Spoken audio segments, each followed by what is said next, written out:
Welcome to all the early birds in chat. Let's go, let's go. It is Tuesday, but with yours truly, it is a Friday, even though the news are kind of grim this time around. I'm going to try and hope pill it as much as I can. Start again when we start.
Congratulations on that boyfriend, Limoncello.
Hello to all the early birds in chat, all the beautiful early Habibis in this circumstance. We'll be starting in a couple of minutes. I'm just lubricating my throat, if you know what I mean. And we are starting. Enjoy the music in the meantime with your favorite DJ Yugo.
Thank you very much, Hanoi. Welcome to the team, baby.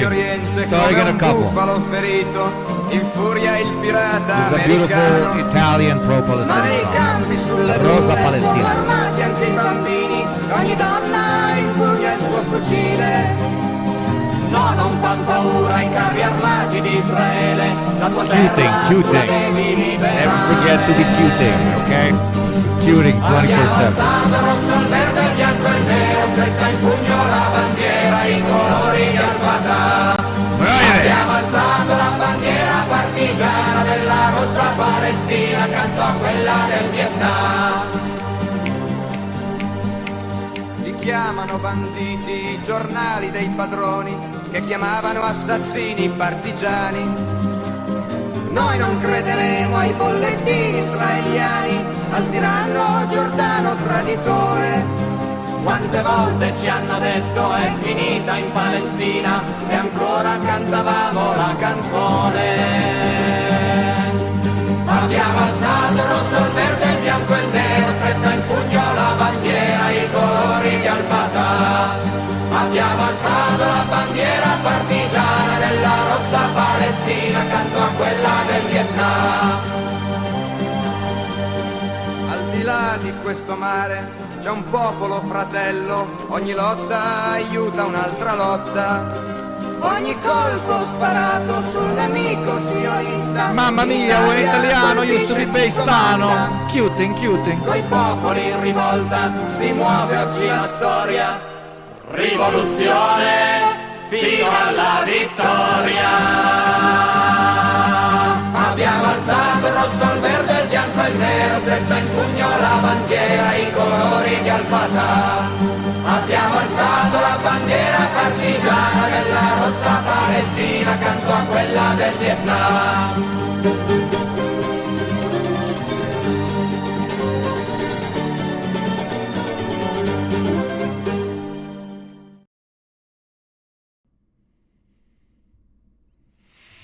Hello, my beautiful Tavarishi. Today is Tuesday, October 1st. 6 days before everything changed, and yet nothing changed. Exactly 300 and, in this case, 58 days ago. It is between 420, roll that one up, and 720 here where I am currently located. It is very nice to be with you, my dear child soldiers of the future state of Israel, even though things are not looking all that bright or beautiful. War never changes, and yet war always changes, and it is coming, or if some would like to be even more doomer-pilled, it has come. But anyways, it is very good to see all my dear regulars up here in chat, from Kubashi to Comrade Internet to Fat Pikachu to Snappy Turtle to all the animals of the kingdom, Ufigi, Eco Waves, of course. Hello. How are you guys doing? I hope you're doing well on this fine Tuesday. I went to the gym today. I had a bit of an anger fit, I must admit. Everything was kind of thrown around the apartment, and I kind of broke. I started throwing shit around everywhere. I don't know why. It's just an angry day. I feel like it's an angry day. I've always had anger issues when I was younger. I mean, my nose is broken in 3 places. I can't even like fully open my finger. Look at it. Look, I don't think I've ever shown you this, but I've kind of balanced that out. But sometimes it wiggles its little head, and this time it was obviously towards inanimate objects because they were all over the place, and I wanted them to not be all over the place. So I very angrily cleaned. That helps, all you guys in chat that have anger issues. Cleaning literally helps. Also, eat, because I feel like I was hangy because I was an idiot that went to the gym without having previously eaten. So plus my muscles were sore, plus I was stuck in traffic with people on who I would commit great deeds of violence. Plus when I came home, some of the shit that obviously 100% my fault because it was in the office was thrown around. But now I'm good. Now I'm with my beautiful chat, and we are ready to begin. Other than that, nothing really. What did I eat? I ate a very thick boy sandwich. I ate tikvena supa. What is pumpkin soup? I ate pumpkin soup. pumpkin cream soup. I never thought that I would eat pumpkin cream soup in my life. Surprisingly really good. Surprisingly really good, especially with a bit of that darker sauce in it. It is mwah. It is very nice.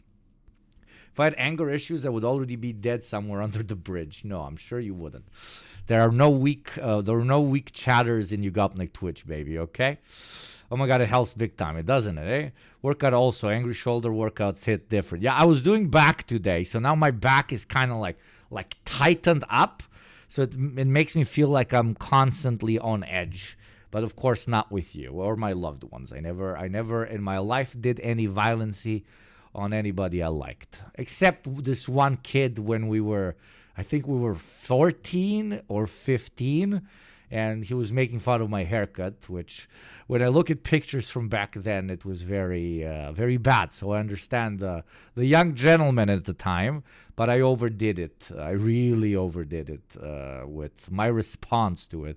We were out camping and shit, and I feel like I had a bit too many beers, especially for a 14-year-old. So that quickly turned into something that was not nice. But I don't like bullying. That's the thing. I always LARP here how more people should be bullied, and to an extent, I genuinely do believe it. But then I don't really follow through on my principles of being a pro-bullying Israeli patriot when I see it out in the wild. Then it irks a special part of my lower spine, as we like to say. Top of the morning to you as well, Red Phil. So let us start this day with some small updates that we have on what is happening between the Israeli-Lebanese skirmish or war or conflict, or the one conflict that will begin the future fall of modern civilization, depending on your perspectives.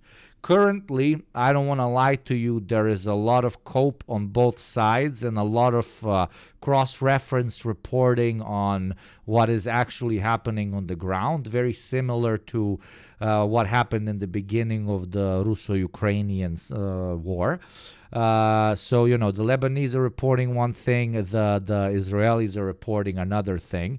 There have been videos of, quite literally, let me show you, of the Israeli army actually preparing for what they are calling a limited offensive, which are words that don't really exist in the Israeli state's vocabulary, in my opinion, because they've shown us that they do not know how to stop themselves or limit the expropriation of violence, to use as academic of a term as I can. So, take that as a massive grain of salt. Here we can see some, imperialist fascist animals praying before they're probably going to go and get fucking whacked, to which I wish all of them a happy and very warm ground. Obviously in Minecraft, here we love all sides bad. We love all sides. We're very, very centrist. Yugopnik, very famous for being very centrist on the topic of Israel. I'm very, I would never wish death and suffering on the active participants of outward imperialism, racism, and apartheid. Me never, absolutely never. Okay, let's start with this Al Jazeera coverage that I have not pre-watched. I'm going in super naked into this, as I always do here on YugopnikTwitch, but no. When covering this is very, very serious, chat, like for real. So I'm trying to limit my unhinged levels, even though it's relatively difficult for me to do so. What are we zinning today before we start, though? I know that all of you are trembling with anticipation. Very bad hair day. I apologize for it. Maybe I should have worn a hat. Tomorrow I'm getting a haircut. Okay, we got Ace Super White. Okay, this European shit for Euro Americans. 13 milligrams per pouch, very thick pouches. Very, very light, very not aggressive. It is pretty good. When it comes to the drip, it's a very Eastern European drip, I guess I can call it. Red t-shirt, chains, my fucking jacket. There you go. Jacket, very clean. Beige pants, just clean and nice, normal. What you wear when you go out on a stroll, okay? Jewelry-wise, I got the 2 chains. I got my ring my mom gave me for graduating uni. We're looking clean today. We're looking simple. I'm kind of getting tired of outfits that are trying too hard, if you know what I mean. Trying a bit too hard. Yes, I have 2 chains, and they're symbolic on why I have 2 chains. It's not just me flexing or whatever. But yeah, rate viewers drip when. That is a great idea. What the fuck? That is a sick idea. How do we do that? How do we do that? Do I make a special Discord channel where you send me your shit? But yeah, I'm cuting. I'm cuting really good.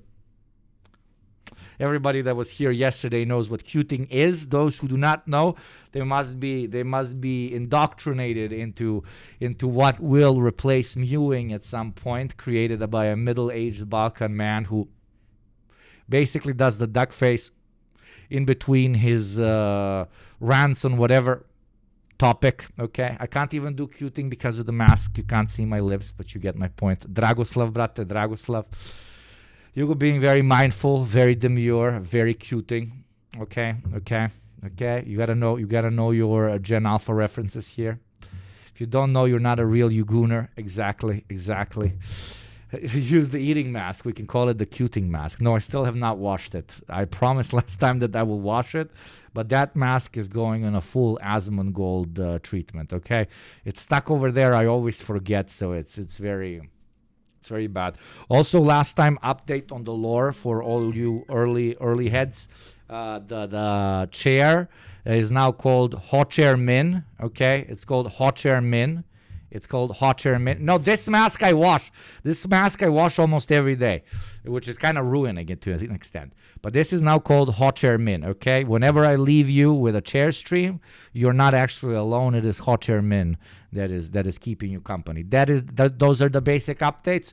I forgot to do the ad pitch. I don't know why they played an ad so fucking early. This is 17 minutes in. No, that's normal. That's normal. The eating mask calls to him like the Green Goblin mask. Bro, I was looking for my phone. Yeah, sorry. My haircut people are calling me to remind me that I have a haircut tomorrow. Very nice of them. I spend a very like painful, like I'm almost a woman amount of money on the haircuts. But hey, I would prefer them to get a decent fucking salary, and the place I go to is actually a 50-50 split.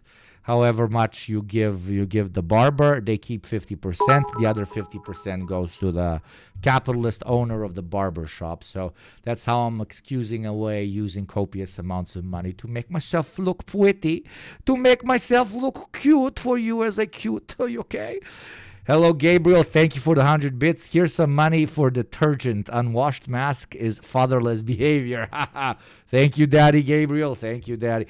Gabriel is Chat's dad, okay? He is a 90-year-old gentleman, okay? He is literally ancient. Fat butt. What is this? Better TV. Oh my God, very nice. Somebody actually added to the emotes of Twitch itself, if you can, mods, okay? We finally have an emote of the actual chair, actually of Hochair Min, okay? Hochair Min has dropped, and has dropped hard. Thank you very much. And for that, and for being an absolute regular here, Fat Butt, we pronounce you a VI motherfucking P. I hope it worked. You have added McFatbutt as a VAP of the channel. Lovely. Very good. Now you have the official Hochair Min emote. Mood is improving, and we are starting off on relatively positive vibes, even though we're about to talk about a very serious war. Not like all wars aren't serious, but one would be like with the genocide in Gaza and with the war in Ukraine. That we've had enough, but no, we need more, because empire is hungry and it feeds on the corpses of the sons and daughters of our species. So let's see what Al Jazeera is saying. Al Jazeera might start becoming a bit less of a objective reporter when it comes to the conflict itself. I mean, who's winning and who's losing, who's gaining momentum or not, since the Lebanon incursion. But arguably, it's still the best source, because what? Is Fox News or CNN gonna be a better source? Like, are you fucking kidding me? So yeah, let's start with Al Jazeera. Israel, Lebanon telling their versions of truth about ground offensive. Right now, everything is probably very, very messy.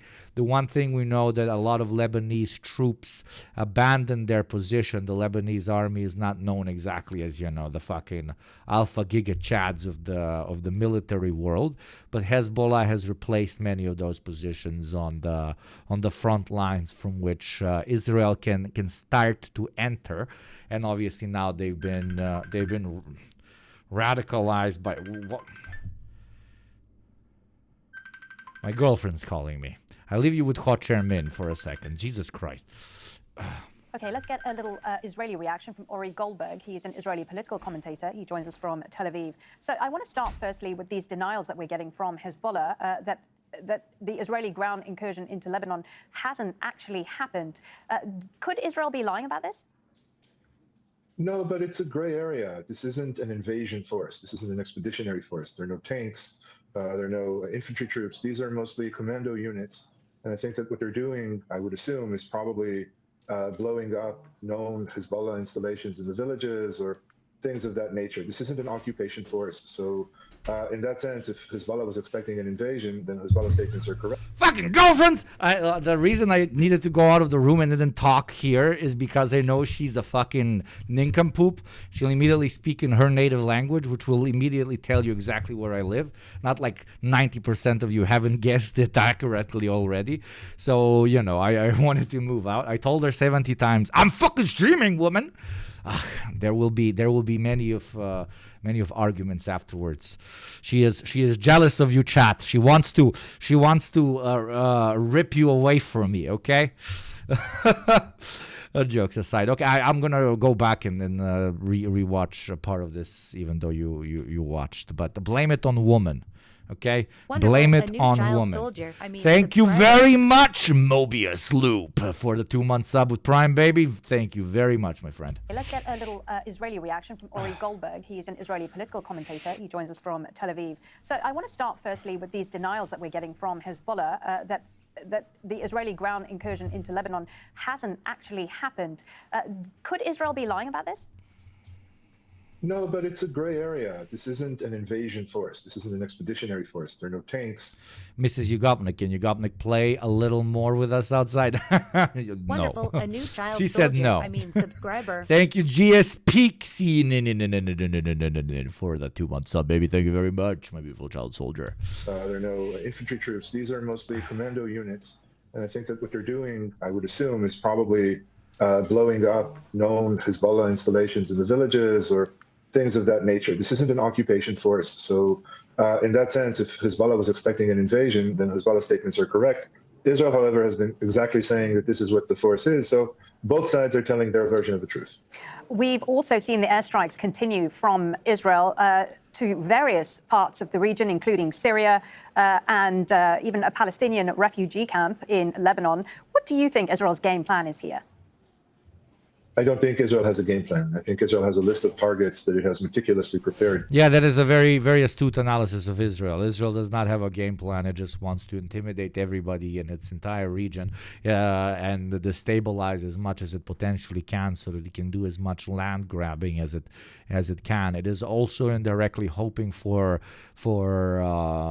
the conflict to spread to an extent and other players to actively enter it by moving into Israel, because that would galvanize their American allies into potentially also dropping troops and dropping even more money in Israel's pockets or in Israel's front lines, so that Israel can fully satisfy its thirst for pretty much expanding its tiny little empire. Why, one would ask, because Israel very much so needs more meat on the ground, because that's its main drawback. While it has unlimited money basically, and while it has unlimited airplanes and bombardment capabilities, it does not have unlimited manpower. Not only because of numbers, but because the manpower that it does use, no longer goes to work and no longer supplies the Israeli economy with what it needs. Corporate needs you to find the difference between Nazi Germany General Plan Ost and Greater Jisrael. They're the same thing. No, Jisrael is a beautiful country for all the gooners of the world. Do not put that beautiful name in your motherfucking mouth. Israel, on the other hand, I completely Wonderful. agree. A new child soldier. Okay? Subscriber. Thank you, Jeb Tush. Originally, Kit Litzo. Oh, is that you, Kit Litzo?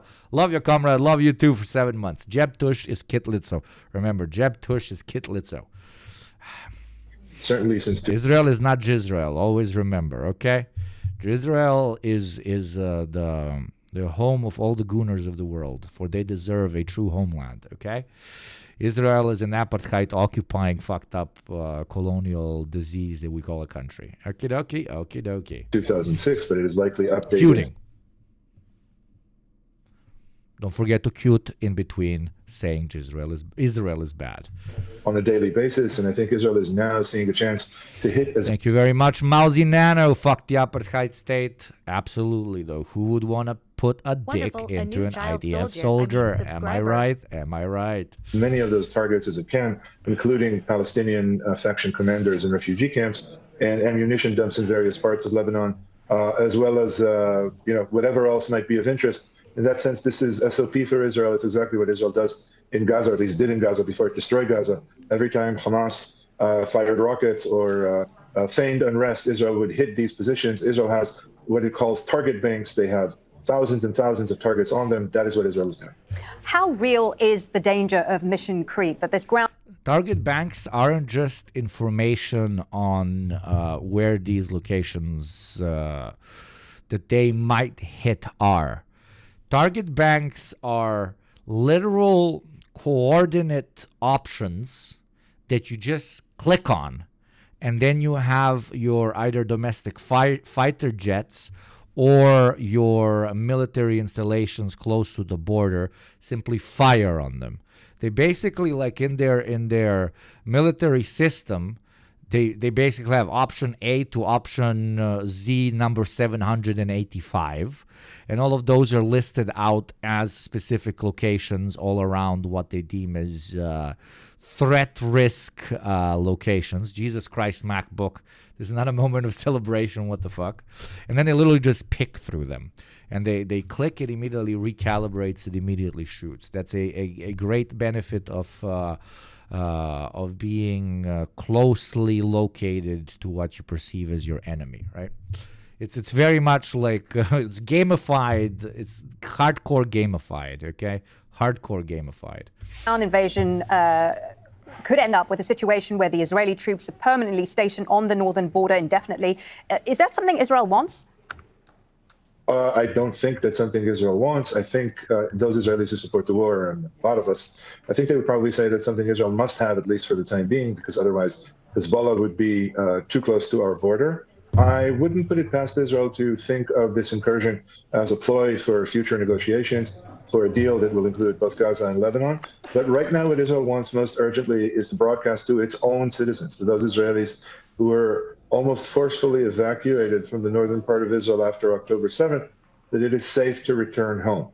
That is as far as Israel's quote-unquote strategic thought reaches.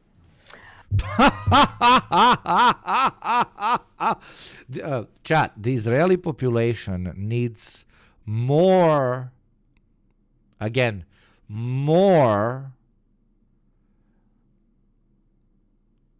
justification to why they should feel safe, because the Israeli military will do everything in its power to quote-unquote protect them. More than everything they've been doing in Gaza is absolutely unfucking imaginable. Holy fucking shit. I love how the wider Israeli voting body and the Israeli State Department was like, yo, Look at what we're doing in Gaza. You know what we need now? We need more of that, but with a different group. Let's fucking go. Thank you very much, Ronka. Hello, Tavarishi, may the proletarian Allah be with you. Thank you, brother. May he be with you as well. What, in your opinion, are the hopes of some sort of political resolution to this? We've seen Lebanon talk about sending... We need our soldiers to be more lethal. We have shown what we can do in Gaza. But the Israeli populace demands to see our lethality increase, brothers. For now, they've only seen how we kill civilians and how we get pwned by guys in flip-flops. Now we must show them what we can do against an organized fighting force that kicked our ass a decade ago. Let's go. Woo, fucking who. This is it's like just a demon country. It's like, I hate black and white shit. But come on, this is the closest. This is the closest you can get to it. This is literally the closest you can get to it. Sometimes I stop myself. I'm like, Hugo, are you oversimplifying? Like, come on, don't do that. You know, you're an intellectually curious person. You have an academic background. You know, you want to actually inform your audience, etc., etc. But no, you can bet your horse, your car, your wife, and your house on whatever Israel is doing at any point is just going to be unhinged evil. Just pure, unhinged fucking evil. And that's to be expected from a colonial apartheid regime, again. Its troops to the border and playing a role there.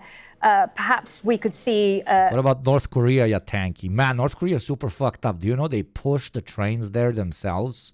They push the trains there themselves. They also like have school shootings every week. It's insane. Oh wait, that was the other dystopian country. I forgot for a second. Sorry, Wonderful. confusing. Soldier. I mean, subscriber. Thank you, little baby beef, for the 2-month sub, brother. I love some baby beef in my mouth, baby. Yeah, put that beef in my mouth. A new resolution being adopted. Oh, what's up, Hakeem? But South African, haven't seen you in a second. What's up, brother? Hope you're doing good, man. Which Israel is more happy with. What are the chances of that happening? I think the chances of that happening are real, but I think that depends almost exclusively on pressure from the international community. Israel now, it's not that it is triumphalist or that it is in a hegemonic mindset or anything. I disagree with this. I do think it's in a hegemonic mindset. I do think that they've pushed the Gaza genocide as far as they could. They obviously could do more, but as far as what satisfies their strategic objective, which is basically ethnic cleansing and replacement of the local population, and because they've gotten away with it for so long, even though the domestic American population was about it, was against it, 90% of UN members were against it, even though the Security Council voted against it, including America not vetoing, like, what was it, 3 or 4 times, even after the ICJ called for the arrest of pretty much all members of the Israeli State Department. The Israelis have told themselves, at least the leadership, that they are a hegemon and that whatever they do, there will be no actual circumstance. There will be no actual, not circumstance, consequence of their actions. So they're milking the situation as much as they can. At least that's my modest reading, okay? Anything of that scope. Wonderful. Israel A right new now child soldier. is... I mean, subscriber. Thank you very much, Glacy, for the 9 months of subscription. We're pregnant now. 9 months means we're pregnant. And on Twitch, we're all pregnant with 9 months, baby. enraptured with its tactical capabilities. I really need to give you better fucking images for the ranks, but I'm working on it, which I'm lying that I'm working on it, but I'm working on it. I'm going to give you little child soldiers to get more and more weapons the longer you've been a subscriber, basically. It is getting things done. And he's gone weird. Okay, Dad, I'm sorry, okay? I'm sorry, Dad.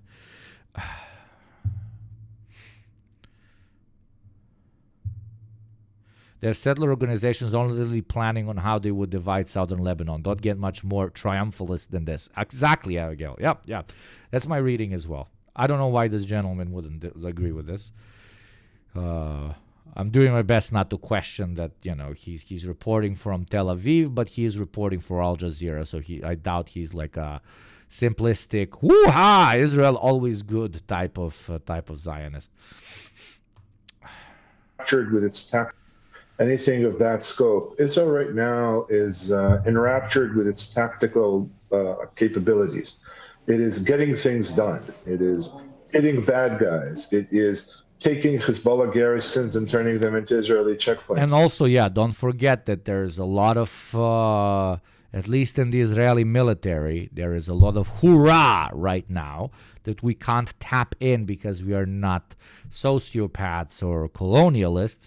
There's a lot of hoorah because they did kill the leader of Hezbollah. They did cripple pretty much half of the fucking leadership with the walkie-talkie and what do you call it? Pager terrorist attack, etc., etc. So inside of the leadership of the IDF right now, they feel like they're kings on top of a mountain. They're like, fuck yeah, man, we're untouchable. We're doing everything right. It's, one step, second step. The plan is going super smooth, and that gets their tiny Zionist dicks up, and they want more because they think they can do more. It's the way ego works even for these types of guys. It's like snake eating its own ass cuting. Yes, I'm developing my very particular, very incredibly niche Yugopnik cuting.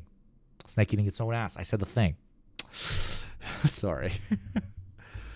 And the thing about being obsessed with the tactics is that there's an endless... The nations have given the momentum, absolutely. Absolutely. And it doesn't matter for you guys in chat saying that, this momentum is not as big as they would like to think. I'm not saying that they are correct or that they are incorrect, okay? All I'm saying is that from their perspective, right now they got hype. They got like, because everything is going well. So it's giving them morale. Will this morale be misplaced or will it be correct? Time will tell.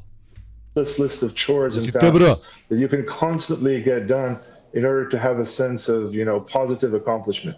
Israel can keep doing. I just love how when I try to tell normies that the pager attacks were preemptive of an invasion, they call me an idiot. It's so obvious what the end goal of Israel is. Absolutely. And some of us are being called idiots now for saying that this is a start of a full-on invasion into Lebanon as well. Okay? But no.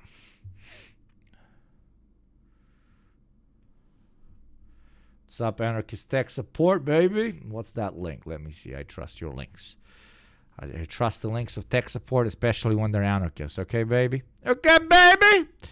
Iran is preparing imminent missile attack on Israel, White House official.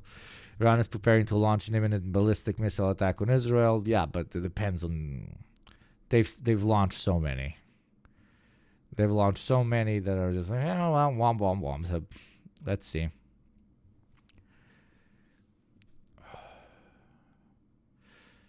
In April, Iran launched more than 300 missiles and drones at Israel and, calling that an incredible strategic success or poking at the Iron Dome respectfully to you, dear brothers, sisters, and NBs. Let's fucking cope.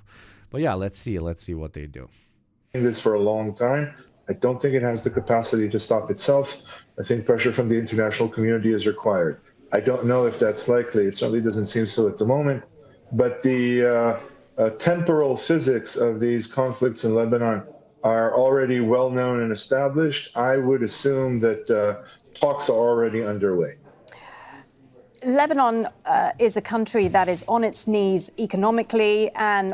Iran raising the 50th flag of condemnation. Yeah. Condemn hard. Even though, they've openly said all of the...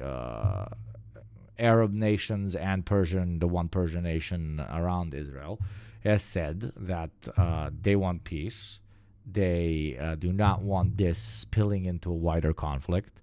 The only thing they want is the genocide in Gaza to end, and according to the 1963 borders, a Palestinian state to be born, okay? A classic two-state solution recommendation, and they don't want all of this to fucking continue. Said in the plainest of fucking words possible in the UN. Obviously, this is being ignored and falsified as them actually playing a triple game, even though when the what the fuck?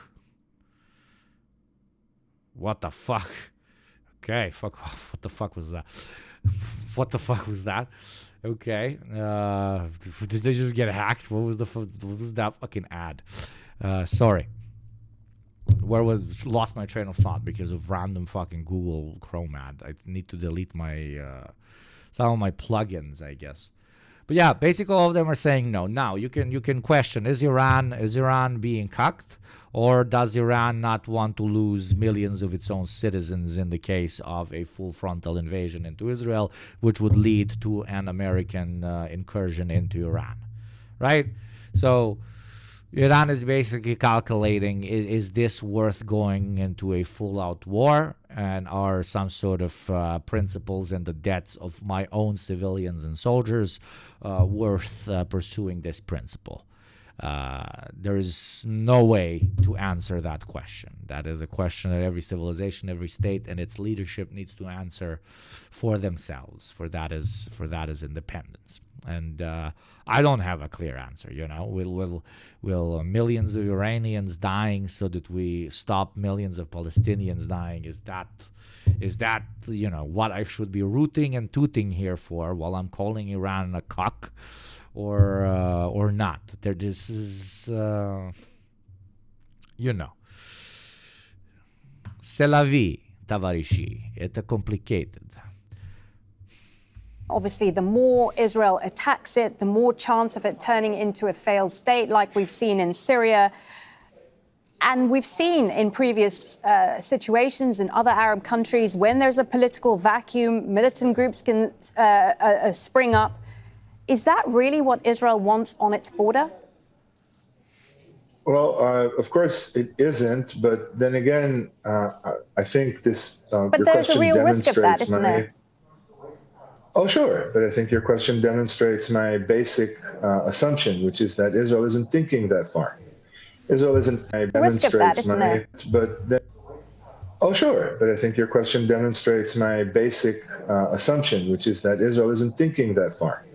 Israel isn't thinking far at all. Israel is doing what it feels that it needs to do without any sort of regard for future implications or consequences. I think if I was to ascribe to Israel some kind of forethought, I would think that Israel looks at Lebanon and says, Hezbollah was the only militia powerful enough to take over the country. Nobody else is that powerful. This is very possible, what he's saying. Sometimes it is that simple. Their dicks are bloodthirsty and hard because of the strategic successes of the pager terrorist attack and the assassination of the terrorist assassination of the Hezbollah leadership. And they're like, okay, now let's, you when you beat the shit out of somebody and then you want to step on them and spit in their face and then they just keep going and, go into their house and then throw them out and take their house as well. So it just, a lot of adrenaline, bloodthirst, and very high morale in the IOF just pushing all this shit. I think as far as Israel is concerned, the Lebanese can go back to a civil war. They don't care. Israelis have stopped. This is the official rhetoric. Israelis have stopped being afraid. We stopped fighting wars of attrition. We are now moving on to decision. That's what Israel thinks it's doing. Effectively, I think the world sees Israel limited. The world sees Israel's limited capacity for strategic thought. Will the world intervene? I certainly hope so. I think that's the only way forward. I'm afraid it might take some time before the international community comes to its senses. Okay. Like Jesus Christ, it took literally in 6 days. It's going to be a year since they, a year and a few days, less than a year since they started outright committing ethnic cleansing on Palestinians in Gaza. Like if a year wasn't enough for these guys to get their fucking apples in a basket, I don't know if they're gonna do it now because of an incursion and invasion into Lebanon. Okay. But let's here's hoping. The only solution to this that does not turn into a wider war and that it does not cause greater immense suffering is quite literally a open intervention by the international community. But Us chatters here are socialists. We understand that realpolitik is usually much simpler than what people are pitching, and that in a unipolar world where the United States is the only governing hegemon, pretty much, the word international intervention quite literally means American intervention, which both of the candidates of the United States State Department have very openly said would never go against Israel. So that is very unlikely. Hell, they put all their cards out and they said in case somebody does any other type of provocation into Israel, we will respond rapidly and aggressively, okay? Better chance that finally enough American bomb factories get drowned. Yeah. Talk about God intervening.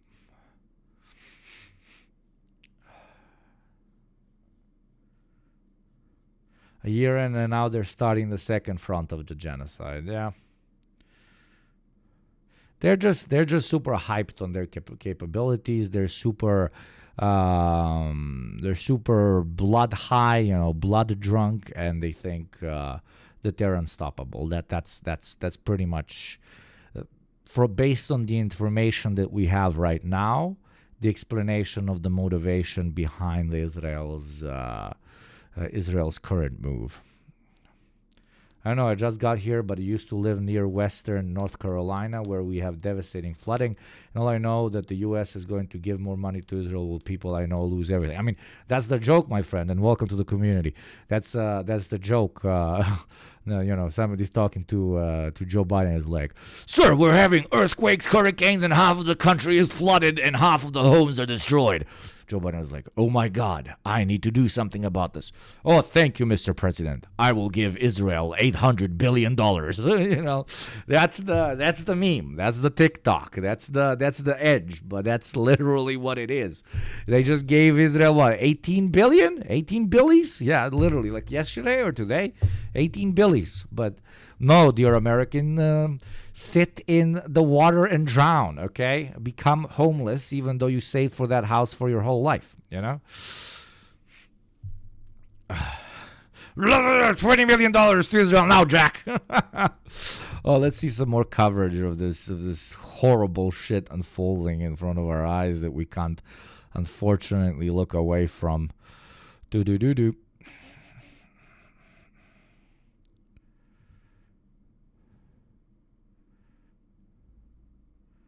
This is old. This is not adapted. They probably recorded it a while ago. Okay. One moment, my dear chatters. I know.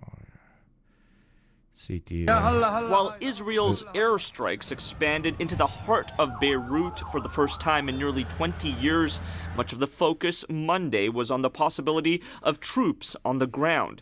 Israeli special forces just came back from 2 weeks in China, and the average citizen there has better takes on the genocide than our leaders, Lamau. What takes? The leaders of the U.S. do not have takes on this. They have an unquestioning loyalty to the one committing the genocide. They don't have a take. They have a lack of takes, which is, I guess, what you were trying to say. Sorry for being a bit petty here, but, you shouldn't be surprised. That's all I'm saying. Go to any country. There is no place. Maybe in Germany you will hear more pro-Israeli support because they're cucked out of their minds. Where else, chat? Germany, maybe. I'm thinking about places where, on average, the population supports Israel. Maybe the Czech Republic, because the Czechs are literally just the most racist country on the planet. Unfortunately, I love Czech beer, but just sorry to stereotype. Hungary, yeah, Hungary. India, maybe to an extent. Speaking of becoming a cuck, in 45 seconds, you will quite literally be cucked. Your brain will be cucked. It will be fucked without you saying yes or no.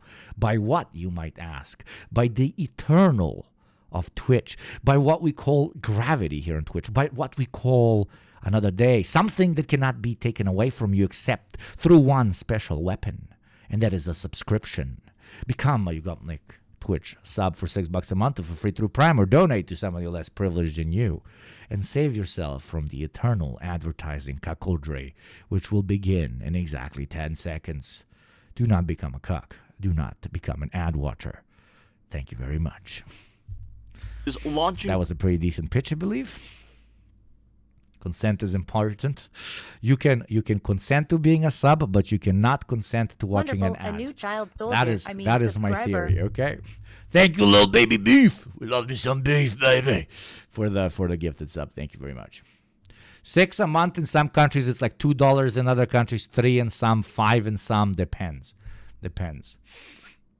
Probing missions. Wonderful. Ukraine, A no, new not child necessarily. soldier. Not Subscriber. even the necessarily like the leadership of Ukraine. Some say that it was just a PR attempt, but Ukraine like unironically sent a shit ton of food to Gaza at one point. Ukraine is trying to I don't know, play both sides to an extent. But yeah, Hungary, the Czech Republic, certain parts of India, and that's it. Thank you very much, Natro, for the sub with Prime. Welcome to the community, Tavarish. Yet another child soldier.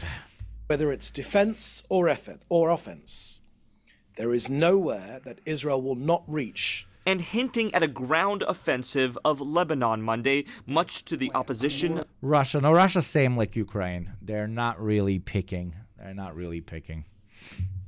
Of its allies. And I'm comfortable with them stopping. We should have a ceasefire. I was not talking about the states, like the ruling parties, because if we're talking about the ruling parties of different countries, the majority are pro-Israeli, unfortunately, because they want money. But we're talking about the average citizenry. Fire now. The militant group Hezbollah says it's ready for an Israeli ground invasion, and it will emerge victorious. The group still grappling, though, with the loss of its leader, Hassan Nasrallah, a towering figure struck down Friday by an Israeli assassination. Oh, thank you very much, to Xi Jinping himself. Thank you very much to Xi Jinping himself for donating a gift sub. We all know that if an anonymous gift sub comes to YugopnikTwitch, that means that Xi Jinping himself is giving it, and we have not thanked for a Xi Jinping donation properly in a long time. So everybody raise your hand, salute, and say thank you, Xi Jinping, for the subscription. Thank you very much, Xi Jinping. I love that CCPP in my mouth. I love that CCPP in my mouth. That is what he that's what he makes me say every time he gives me a sub, okay? Thank you, Xi Jinping, and the big CCPP in my mouth. We salute. We thank you.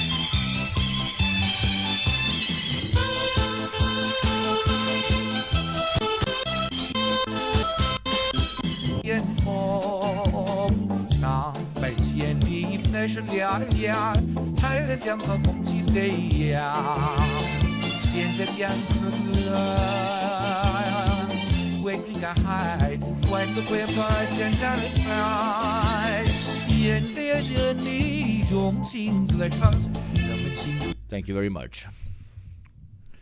So basically, if you ever want to gift a sub and you do it through anonymous, I'm forced to play that fucking thing. That's it. But thank you very much for the sub, whoever it was. That wasn't Xi Jinping. Iran has vowed revenge, but a warning. Xi Jinping too busy cuting. Xi Jinping too busy cuting to give me some money. Today from Israel's. Let's hit that 1,000, chat. Let's hit that 1,000. Let's make that 1,000 nice and thick and popping, baby. That 1,000 just looks so nice. It's in no way different than 99 or 1,001, but 1,000 is just like, Prime Minister. There's nowhere we will not go to protect our people and protect our country. Israel's relentless strikes. Using CCP money for a personal subscription. That's a good one. No, brother. I am official member of CCP, brother, okay? I am representative of official CCP here on Twitch channel, da. Have primarily targeted Lebanon over a 2-week campaign, leaving several Hezbollah commanders dead. But the mass. When's the 75th anniversary of the People's Republic of China? When is it? Remind me. Attacks have also killed about 1,000 civilians Should do a and forced celebratory 1 stream. million people Get to all the Maoists up my ass, like always. It's today? What? No way. Is it today? Is it today? Well, happy birthday, China, yo, China, happy fucking birthday, man. Keep on keeping on, man. Keep on being the counterbalancing power to empire, my dude, okay? We might not see eye to eye on many things, my dude, but sometimes you kind of do some base shit, like forgiving foreign debt, environmental programs, pushing for ecological energy, state ownership of most larger enterprises, fucking executing corrupt CEOs and political bureaucrats, you know. I fuck with it. Keeping the word communist in the party name. Let's fucking go, baby. Happy birthday. Happy birthday. It's the 1st of October. Yes. Helping some smaller socialist countries. Happy birthday, China, from YugopnikTwitch and Yugopnik chat. This will be streamed on today's big CCP meeting. You know, they will all be standing, you know, Chinese Communist Party meeting. Okay, and all of you chat, you will be displayed, okay? Right here, there's going to be a Twitch display right here, okay? I hate Google Images so fucking much. I want to fucking strangle Google Images. Find Google Images family and kill Google Images family. They're going to remove the hammer and sickle. They're going to put a big display right here, and it's going to be all of you chatters. It's going to be just a constant stream of Yugopnik Twitch chat, okay? That is how we do it, baby. We're famous now. Taking so much CCPP up my mouth for so long must pay off for something. Flee their homes, according to the Lebanese health ministry.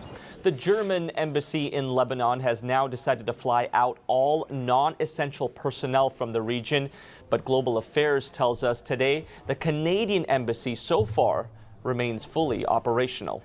Kamal Karamali, CTV News, Toronto. All right, let's bring in Glenn Ignazio. He's a military expert, retired Air Force Special Operations Commander. Glenn, we have... Yes, we're listening to Canadian news because it's fucking epic to do so. I don't know. a report now that the ground incursions have started. What is their purpose?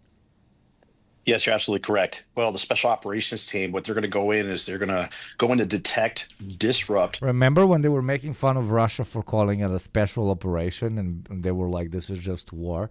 Right now, they're calling Israel a limited incursion into enemy territory, which could lead to limited occupation of strategically important areas. Okay, like, dude, it's a fucking war, man. But, you know, the Russians were extremely cringe and hilarious for calling it a special military operation. The SVO, we are doing SVO. Trust the plan. Работаем. And everybody's like, haha, dude, that's fucking hilarious. But now Israel is doing it, and the American State Department is like, this is not war. This is not war. This is very strategic. They do strategy, and they are going inside. And they, no, it's not war because there might be tanks and troops going into enemy territory and like occupying it, but it's not war because it's limited, but they're occupying. Also, the occupation is limited. Words, they do not have meaning for us, okay? Our voting body are orangutans. We just tell them words and they believe, and it's okay. And if necessary, destroy any type of operation that's going to be a resistance force, potentially for just an aggressive action. Very good, ladies of fear. The IDF ground forces. One of these things is the tunnel system that Hezbollah has. This is much more significant and larger than what we saw in Hamas and Gaza. These tunnels are big enough for trucks to drive through, missile systems and so forth. This will also be for them to focus on taking any kind of major artillery or any kind of air defenses out so that the air and ground forces, if necessary, will go in with the least amount of resistance. That's their major function. How big are these commando teams? And from what you're describing, it could take some time for them to fulfill those goals. China is going through siege socialism. The Western idea of perfect socialism doesn't exist. Also, China is more democracy than America. I would agree on almost all those fronts, yes. Yeah, the Special Forces teams actually are very quick. It's interesting. Most of the missions are covert, but now it's all been announced, so it's not quite Do you think that my complete lack of criticism of China absolutely ever is unintentional? It is not fucking unintentional, okay? I'm a big tent guy, okay? I'm a big tent guy. I like the bigger tents. And I am open-minded on where the Chinese project could go. A bigger tent, okay? Right that way, but kill me for some fucking optimism. But you lack of material analysis and the betrayal of the true way of yeah. Soviet Union. Oh my God, I'm not about to do this. Jesus it depends on the size of their teams. A lot of times it could be 14 to 20 of their operators. Israel focuses and creates their teams a little bit differently, but they are very quick. By the way, I don't love China because I think they're communists. I love China specifically because their hatred of gamers and their putting of gamers in large gulags and cross-state execution of gamers everywhere. That is why I love China. China is great because they hate gamers, okay? Eternal racism against gamers unites all the Gunnar brothers into a true fighting force. China is teaching us on how we will organize our future society. For gamers and Gunners cannot coexist. Thank you very much for coming on to my TED Talk. If you would like to donate to the great Gunnar state of Israel, go and subscribe to YugopnikTwitch right now. The idea is to be as quick as possible to overwhelm an enemy force or to surprise them. And so they're going to be going in and sneaking in as much as possible, also gather intelligence. So again, it's one of those things that they're going to be in there probing. Gamers are unironically like a lower race because they're the only group of people that you can do skull measuring on, and they would have a different skull than everybody else. I'm not kidding. But you know why? Because they wear the headphones, so they got the in-depth, okay? They literally have a different skull than everybody else. So eugenics, when applied to gamers, literally works. They look like a crossbreed between Neanderthal and Homo sapien, okay? Finding out where the threats are, we're trying to eliminate those threats, and what we call preparing the battlefield so that all those forces, if necessary, will go across the lines with the least amount Everybody has it. I have it too. Like of course, man. I'm fucking around. Chatters, Jesus Christ. Resistance and attacks. Okay, what is your take on a full ground invasion here, the timing of that, and what would the goal of a full ground invasion be? Well, as we say, limited. So I believe it's going to go. Rewatch this, chat. Even the Canadians are cucked by Israel. Look. So she's outright. She's like, okay, it's a full invasion. Like, what do you think the effects will be? And she says, limited. Will of a full ground invasion be? Well, as we say, limited. So I believe it's going to go into a certain amount of at least distance. Limited. Thank you, Rocco, for 100 bits. These people who harp on China being revisionists now are the same people who praise Khrushchev, the revisionist, and think Gorbachev was competent. Usually it's similar groups, yeah.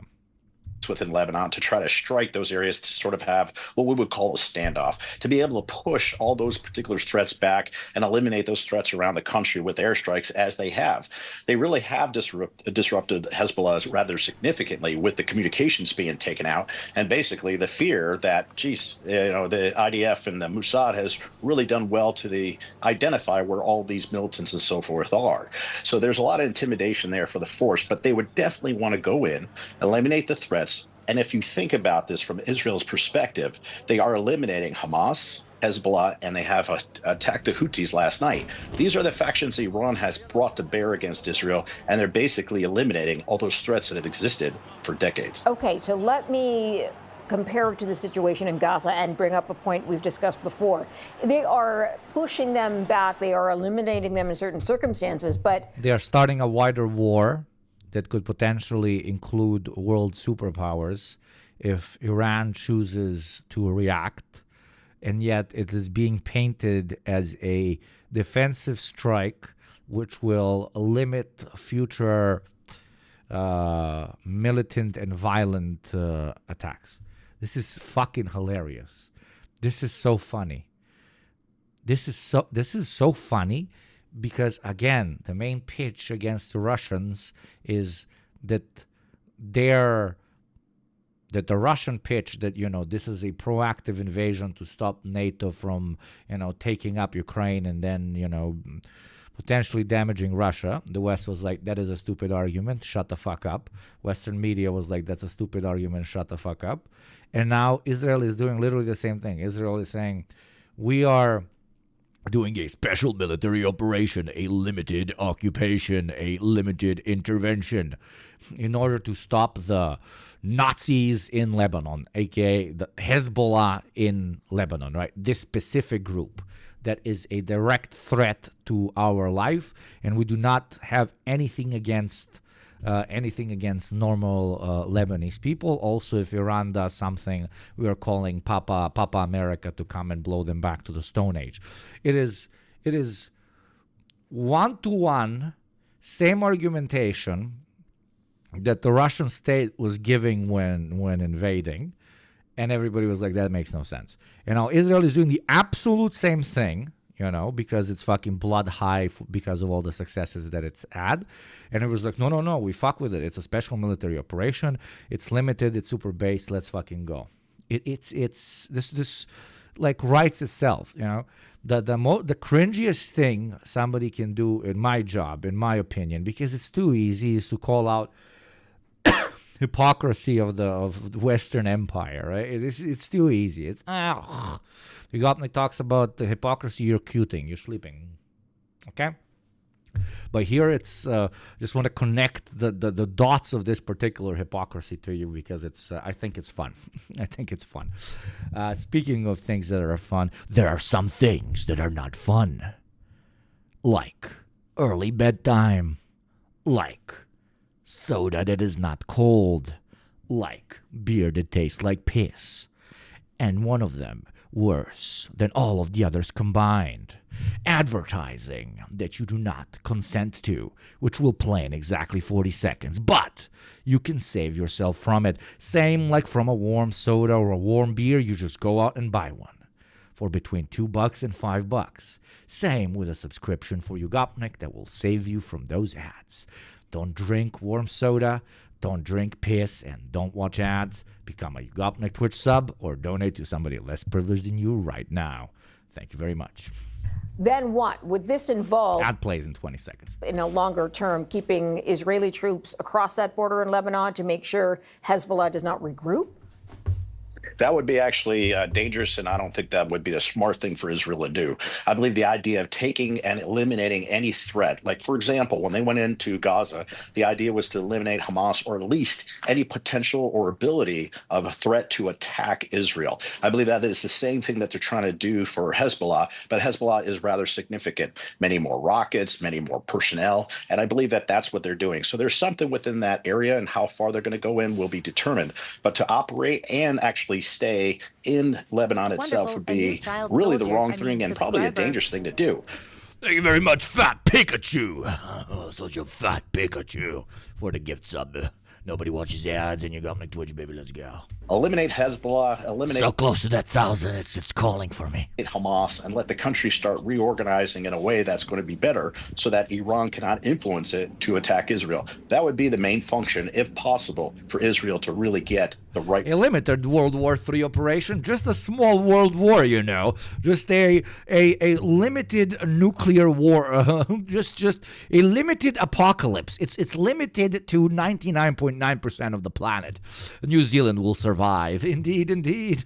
Results that they need. Then do you expect Iran to retaliate in some other way? Can Iran retaliate in some other way? Well, they just can. A small what they've wall. been doing is increasing these attacks. So think of these proxies. You've got Hezbollah, Hamas, you have the Houthis, and they have been increasing their attacks continuously. So Iran has been able to do this by standing back and having those entities attack. So while Israel has wiped those out, it really puts Iran in a troubling situation That is a good analysis. For example, that is a very good analysis. The way Iran has managed to stay out of basically being pushed into, not starting, but being pushed into a literal world war was by using what he defines as proxies. I call different organically created resistance movements from Israeli occupation of Palestinian land. By supporting them, giving them weapons, giving them money to then act in interests that happen to be aligned between Iran and those particular organizations. But by acting through those organizations, it never needed to place official Iranian troops into direct harm's way or into a direct conflict with Israel, which would give argumentation for the U.S. to pretty much, again, bomb them back to the Stone Age, at least attempt to. But now, with Israel potentially removing many of these organizations, hopefully not in my modest personal perspective, they will... they are kind of pushed into potentially acting through more official channels. And by official channels, I mean official Iranian rockets and official Iranian troops. So, where's my vest? You're going to be watching Yugopnik Twitch right from the front. I'm gonna send all you chatters special war VR headsets so you can watch me right here as you're mowing down your enemy for like 5 seconds before you get killed by a drone or whatever the fuck. They don't have this proxy to slam Israel and to attack Israel. So that means if Iran wants to do anything, they'd have to do it directly. And the last time we saw that happen, all of their forces, their 300 plus attacks of missiles, drones, and so forth, were shot down by Israel and the allied forces. So Iran really is in a tough spot here. If they're looking at attacking Israel, they're really back on their heels. That's kind of true. That's kind of true. And not admitting to that is cope. I'm very, very sorry. I am very sorry. I wouldn't want it to be. I wouldn't want it to be. I wouldn't want it to be the case, but that's the case.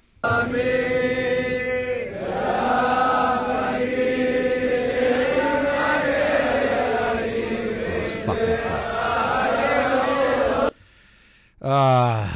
Can I has break from this world, please? Can I Hezbollah break? Oh, Jesus. Burger. More very recent news. Let's see. Okay, let's see the Depression Now and their coverage on this. This news is funded by View. Love the YouTube videos, man. You're doing great stuff. Thank you very much. Hope you enjoy the streams as well, brother. Welcome.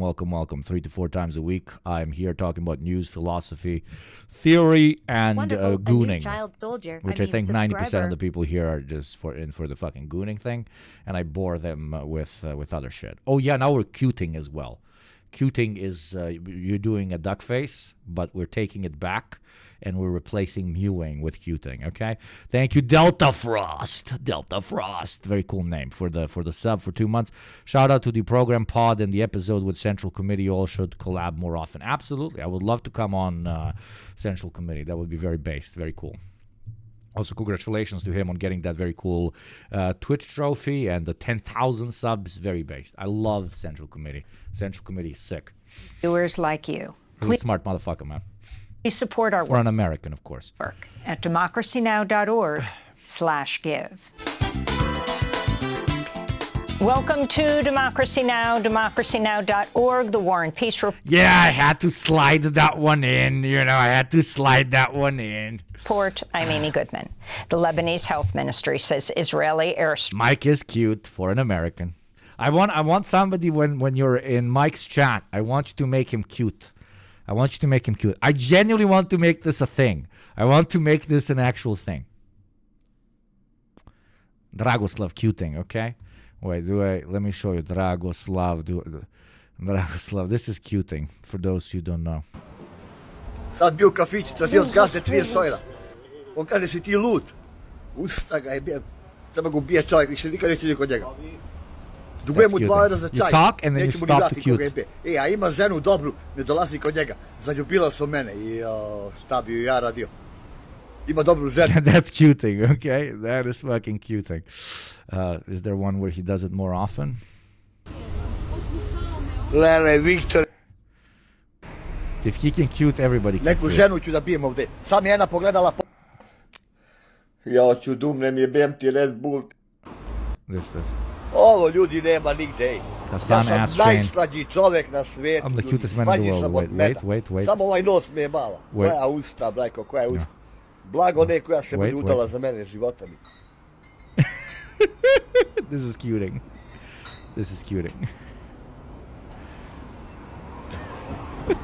Oh my God! I'm obsessed. I'm sorry. I know it's very niche. I'm sorry. I know World War III is starting, but I want to start cuting before World War III starts. This is what I will be known as when the missiles start running tomorrow. Like somebody will find the old recordings like from rotting Twitch servers, and they'll be like, this Yugopnik man, write him down in the future post-apocalyptic Wikipedia as the guy who was trying to replace mewing with cuting as nuclear apocalypses started around him. Okay, thank you very much, Lady DXD, for the gift sub, my friend. Thank you very much. Let us continue. Strikes killed at least 95 people and wounded. If we cute enough, we could probably stop. Exactly. Why don't the Israelis and the Palestinians and the Lebanese and the Iranians, instead, and Americans and Russians and Ukrainians and the Chinese, instead of having war, they should just cute. They should talk less and cute more. They should war less and cute more. Okay? For cuting shall save us all. That is dialectical materialism. You haven't read the second Capital, like on page 7843. Karl Marx specifically refers to the power of dank memes to stop global conflicts. 172 others on Monday as Israel's army said it was carrying out what it called limited and targeted raids into southern Lebanon. Hezbollah, however, denied that Israeli forces had begun an invasion. The conflicting accounts came as Hezbollah fighters fired salvos of rockets into Israel, including attempting to attack the headquarters of Israel's intelligence service, Mossad, outside Tel Aviv. Lebanese Prime Minister Najib Mikati says his Oh shit, wait, why does it still say September? 1 second. Please keep watching. His nation is now facing, quote, one of the most dangerous phases of its history, and called on the United Nations to step up aid to 1 million Lebanese people displaced by Israel's assault. In Washington, President Biden said Monday he wants a ceasefire in Lebanon. However, the Pentagon contradicted his remarks just hours later. A readout of a call between Defense Secretary Lloyd Austin and Israeli Defense Minister Yoav Gallant shows the two war leaders, quote, agreed on the necessity of dismantling attack infrastructure along the border, unquote. After headlines, we'll go to Beirut for the latest. Syrian media is reporting an Israeli airstrike on the Syrian capital Damascus killed 3 civilians, wounded. Thank you very much, Romka. What the fuck? It didn't put that number. The fucking hell. Oh, this is so fucking annoying.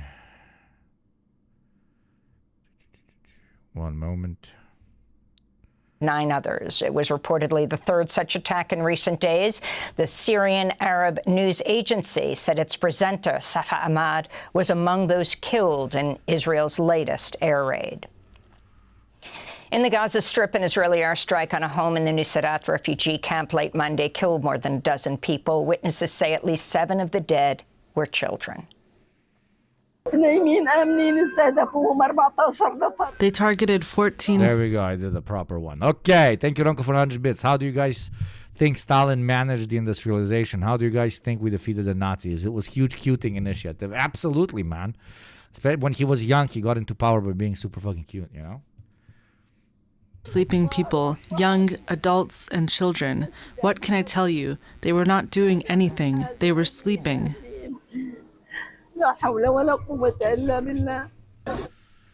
On Monday, Israeli authorities released Palestinian surgeon Dr. Khaled Al-Ser from prison. Did Democracy Now! Really give like 40 seconds on the Lebanon invasion?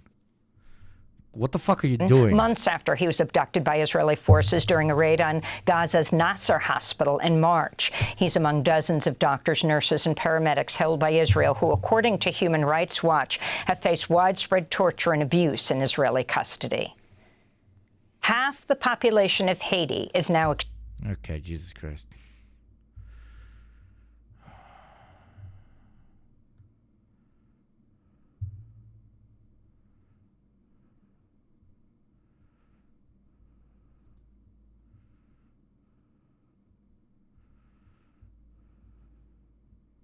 I know it's just the headlines, but, you know, they gave it 5% of the episode, respectfully.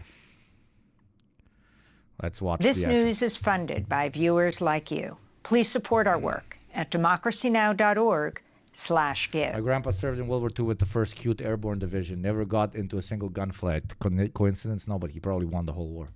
Israel's claiming it sent ground troops into southern Lebanon, but Hezbollah and UN peacekeepers say the Israeli invasion has not yet begun. Lebanese Prime Minister Najib Mikati says Lebanon is now facing, quote, one of the most dangerous phases of its history, unquote. The Israeli military has described its actions as, quote, limited and targeted raids.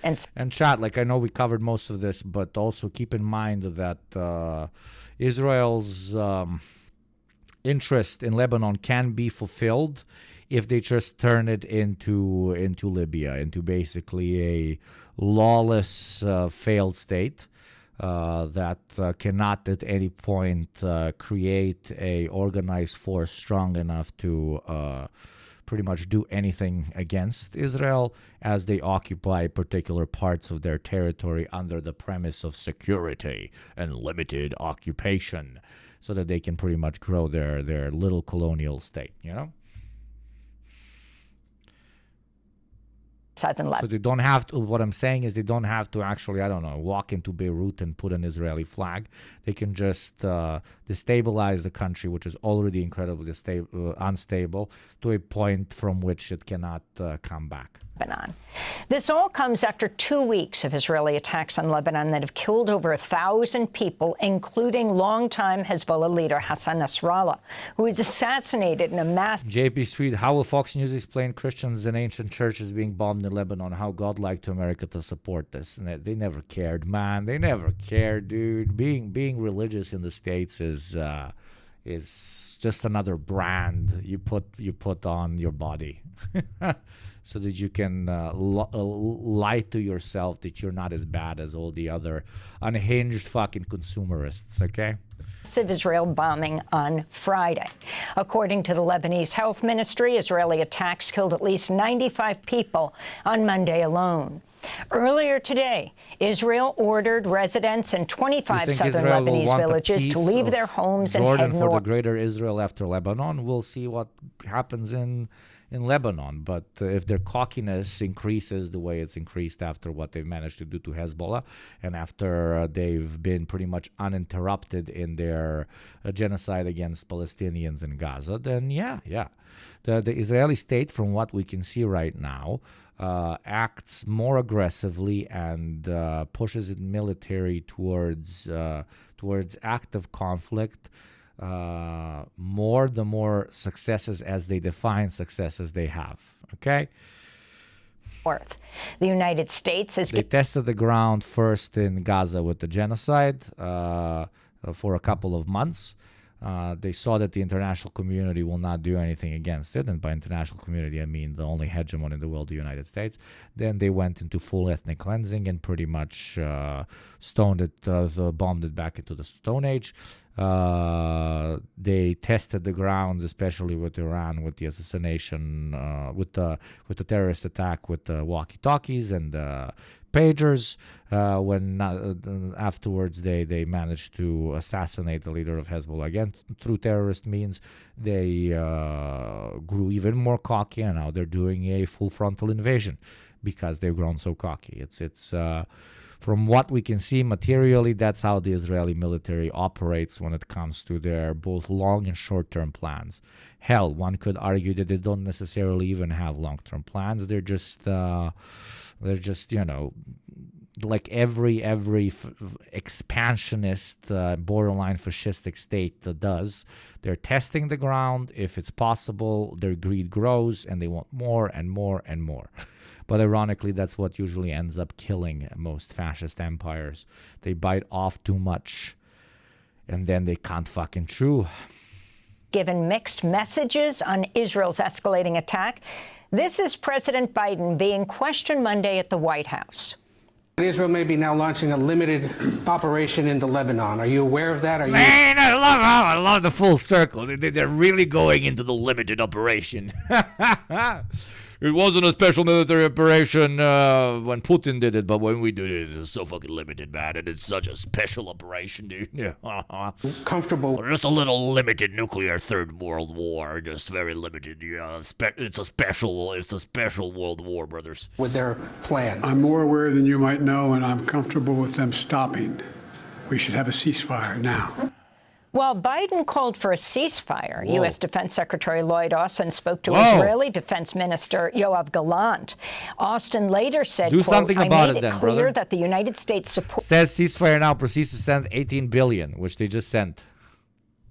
Israel's right to defend itself. We agreed on the necessity Oh, great. That was very nice of him to say, and I'll do something about it, please. of dismantling attack infrastructure along the border, unquote. He says it as if he's not the fucking president of the USA. Exactly. We go now to Beirut, where we're joined by Ali Rizk. He's a political and security analyst based in Beirut, contributor to Responsible Statecraft and other outlets. Thanks so much for being with us, Ali. Can you start off by talking about what you understand is happening on the border? What's clear is Israel continues to bomb Lebanon. What isn't clear is if it's begun a ground invasion. What do you understand? Well, as you mentioned, Hezbollah, the media spokesman for Hezbollah, has denied those Israeli claims about Israel entering South Lebanon, entering Lebanese territory. I spoke to a Hezbollah source a few hours ago, and he also underscored that the Israelis had attempted last night, but were forced to retreat in face of some immense firepower from Hezbollah. So it does appear, both sides appear to be claiming that, there are different claims. Israel is saying that it has entered or it had entered Lebanese territory. What does this have to do with October 7th again? Yeah, very good question. I mean, to an extent, everything, because they were like, what can we use this as an excuse for? And it started, we just go a little bit into Gaza. Then it was like, what if we kill a lot of them? Nobody reacts. Complete quiet. What if we kill like a lot of them? Quiet. What if we destroy all infrastructure and do all-out ethnic cleansing and probably plan at some point to colonize it? Everything's quiet. And now they're like, what if we like fucking kill the Hezbollah leadership and directly provoke Iran? Also everybody's quiet. What if we do a literal direct invasion into Lebanon? Everybody's quiet and is like, no, it's very limited. It's very limited. The Israelis will invade fucking Kazakhstan if nobody stops them. Like that's the IDF logic. You remember the ancient Jewish lands of Kazakhstan. We must take it back, okay? Turkmenistan as well. South Korea we shall open an embassy in South Korea. That's being denied by Hezbollah, which said it forced Israel into retreat. But we did. Albania, ancient Israeli land, we all know. We do appear to be headed towards more and more escalation. I think that the Israelis are going to go ahead with their ground incursion or try to attempt that ground incursion. And I think that that's why they're using some of that increased firepower you just mentioned in your report about how some villages were identified that they will be bombarded. This is the end of the mirage of the liberal world order. That's very well put. But if this is what it took for most normies to realize it, then I feel incredible pity on them. The same way, almost the same way as I feel incredible pity to those who watch ads while they can instead watch my face tell them how Israel very, very bad. So ignore the ads that are going to play in exactly 1 minute and 50 seconds that I can no longer stop by subscribing to this channel, supporting me financially, and feeling really, really good about it. Thank you very much. I think all of this... Oil me, baby, oil me. ...indicates where we are headed. And I believe that, we do have some weeks and possible... Give me a limited invasion into my subscriber count, okay? Very limited invasion into my subscription count. Months ahead of some real dangerous escalation. Yes, you've mentioned the word escalation, but the reality is that the Netanyahu government appears hell-bent on continuing to expand the conflict with all of its targeted assassinations, the bombings, and now the potential for invasion in Lebanon. It's almost as if they've put aside Gaza and the hostages that are in Gaza and have decided to provoke a widespread war. What's your assessment? Indeed, I think what you said is very accurate. You have to remember that before October 7, the Israeli government had set its sights and was focused mostly on Lebanon. In fact, many people say that because it was so focused on Lebanon, it didn't pay enough attention to the Gaza front, and that's what facilitated the Hamas operation on October 7. I think that a lot of this is also related to Benjamin Netanyahu's legacy. Benjamin Netanyahu, I think, wants to go down in history as the person who was able to successfully defeat the major enemy of Israel, the mortal enemy. You have to remember that it was Hezbollah, which many people believe defeated Israel back in 2006. In the best case scenario for Israel, that conflict ended in a draw. Netanyahu's image was also shattered by October 7. He used to be described as Mr. Security. That reputation was left in tatters.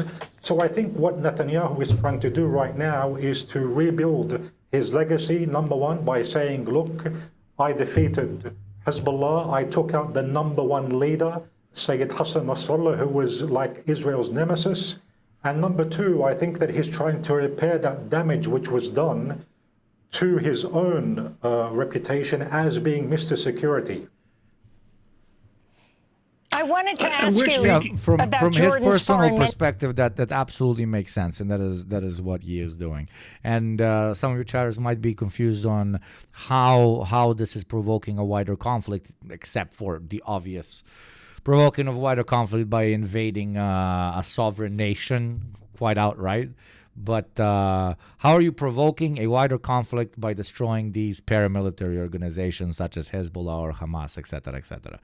Well, because the reason the whole region isn't being carpet bombed by the U.S. and why it's not entered full frontal fucking trench warfare is because Iran and other states as well are using these so-called proxies, which I call organic allies, to fight for this, basically the same cause that they ally on. While being supplied by money and weaponry by these larger state actors, such as in this case, particularly with Hezbollah and Iran. This allows Iran to pretty much help fight Israeli influence in the region without using actual Iranian troops. Once you remove Hezbollah from the equation, you're kind of pushing Iran into using actual Iranian official troops, bombs, soldiers, planes, drones, etc., which will then, this is, where the snake comes back to eat its own ass, this is what then leads the whole region into a wider, messier, heavier, and more fucked up conflict. That's it. Minister Ayman Safadi, who spoke to reporters at the United Nations. Prime Minister, they want to create a climate in which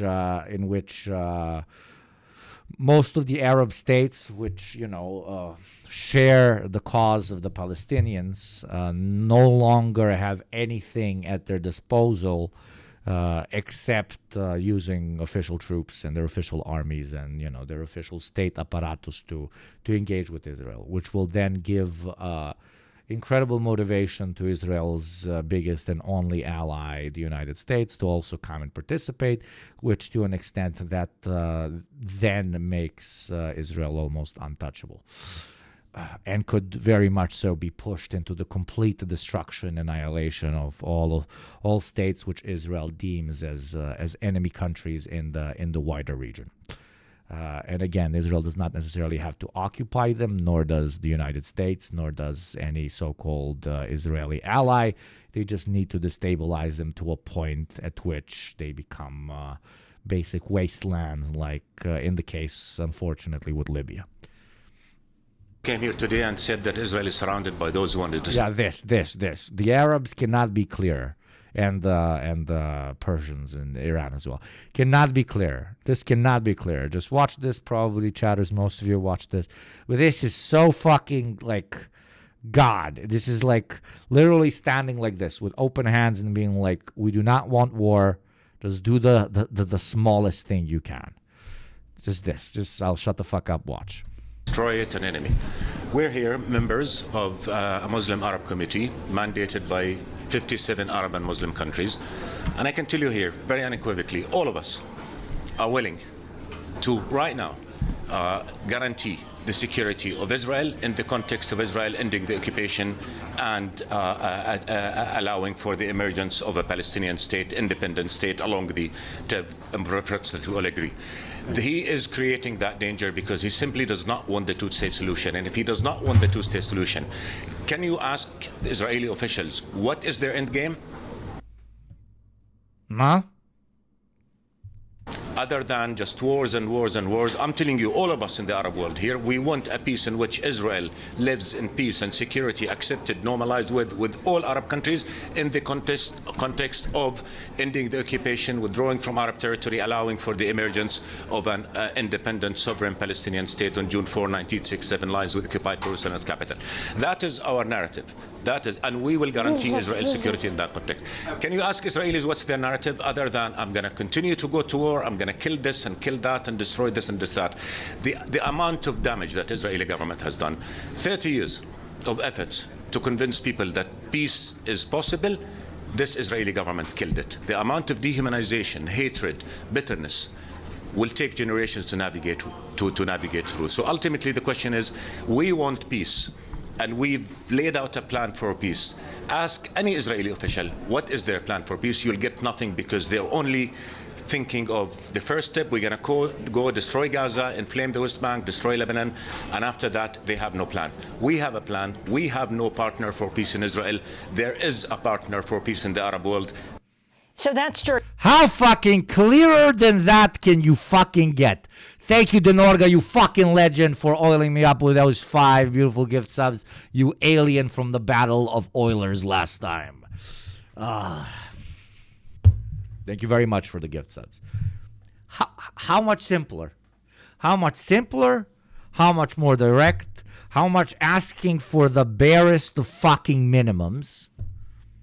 The barest of fucking minimums, which is the fucking overly simplistic, but you know, at least something instead of all-out regional war that can spill out into the whole world. A 2 fucking state solution. And the Israelis can't even reply to any sort of proposition for peace because they don't want it. They don't want it. They're riding the high. They think they can take anybody on. I was joking earlier, but I'm not joking now. If the Israeli government isn't stopped, they'll go all the way to fucking Kazakhstan. Like, unironically. Jordan's foreign minister speaking Friday at the United Nations. Peace for Israel means more land. Not just that, you're being too kind, Tactical Santa. I just said that sentence, Tactical Santa, you're being too kind. No, they want every single country in their surrounding to be completely destabilized. Completely destabilized. And of course, they'll get a bunch of more land and they'll colonize, etc., etc. But Israel is arguably the first country after maybe the British Empire that doesn't want neighbors. Israel just doesn't want neighbors. It doesn't want neighbors to exist because it understands that at their core, their neighbors will never fully agree with them because it's impossible to fully agree with an apartheid, colonial, genocidal fucking regime and system. It's not because they're fucking Jews. It's because they're fucking living in apartheid and committing an act of genocide of their neighbors. So deep down, they know that they will, quote-unquote, always be under threat. And most likely they will. But only because they're an apartheid, colonial, fucked-up regime, which they could very much reform out of. And create peace. But they don't want to do that so much that they're ready to become the first country with no neighbors. With absolutely no neighbors. And they will use American bodies and American capital and American citizens, if need be, to ensure that that happens.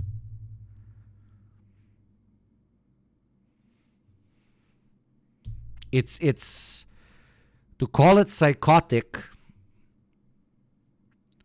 It's like talking to your friends and you beat the shit out of your wife every day.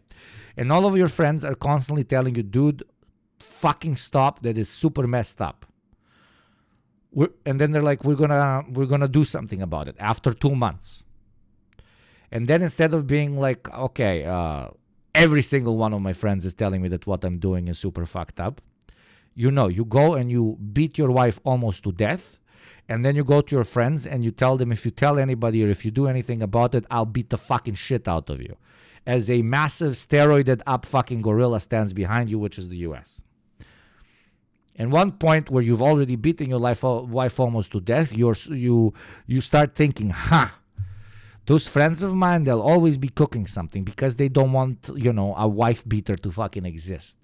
So now I have to go and preemptively beat the shit out of them. I have to break their legs, I have to break their arms, I have to break their jaw so they can't talk. And that is Israeli foreign policy towards all of their neighbors.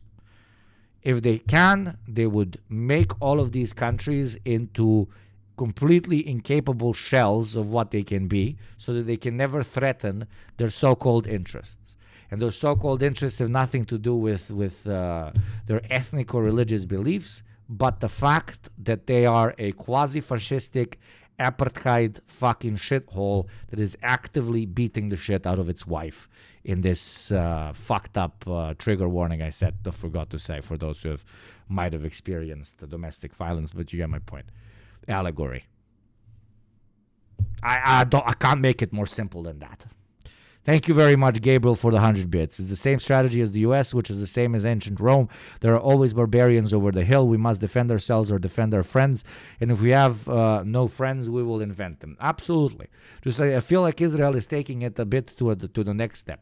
Countries always like to, quote-unquote authoritarian leaders, even though that is a very, very misused terminology by people who have not engaged in a single fucking political science class in their life, but whatever. The usual thing you do is you point at the potential threats outside so that you rally support domestically, and people allow for a certain level of authoritarianism because they're more afraid than the neighbor across the street or the domestic minority, etc., etc. That is usually how it's done. Israel is taking it to another step because it just wants to actively destroy the perceived foreign threat. It wants to, take them back to the story, turn everything into Libya if they can.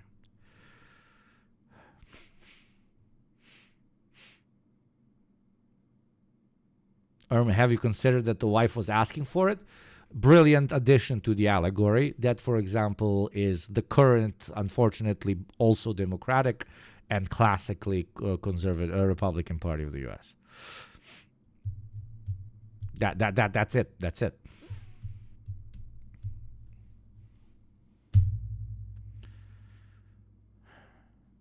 And there's no way to stop this unless the big steroided up guy that is helping him beat up his friends actually tells him that he's no longer going to help him. It takes, that soulless fucking monkey to for a second, grow a tiny little bit of a conscience, a tiny little bit of any resemblance of a principle, or in a completely selfish way to understand that he might be able to help him beat up his 5-6 friends, but those 5-6 friends might have 50 other friends and they could maybe do something to him, or at least if they don't do anything to him, it would be absolute chaos and nobody would be able to continue living, aka an even broader and bigger war. And maybe he needs to be like, dude, it's in my interest to kind of stop him from going fucking overboard. I don't trust the American State Department to do anything for the sake of doing anything good. So I hope they see at least that it's also in their interest to not want this to continue. But then again, you know, a big part of American interest of the American State Department, at least, of course, not of the population, is the military-industrial complex, which obviously would want an all-out war and an all-out extensive war. So, anyways, those barbarians on Rome's border had it coming anyways. Apartheid South Africa created this nationalistic and patriarchal religious belief that white folks were always going to be better and every single person of color is scary and going to kill you, but also an idiot that needs civilization. That's how you do racism almost always. It's always the same, dehumanize the out group so they can't be empathized with. Yeah. And sometimes you go to such an extent that you actually go and you invade.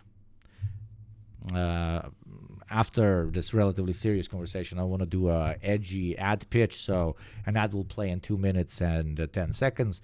If you would like to support what we do here on the show and in return not have to watch ads, please do consider becoming a subscriber by clicking the subscription button down below. Thank you very much. Let's continue this coverage. Ali Rizik, if you can talk about his comments and also where Arab countries now stand on Israel's bombing of Lebanon, of Syria, and continued, of course, the attacks on Gaza.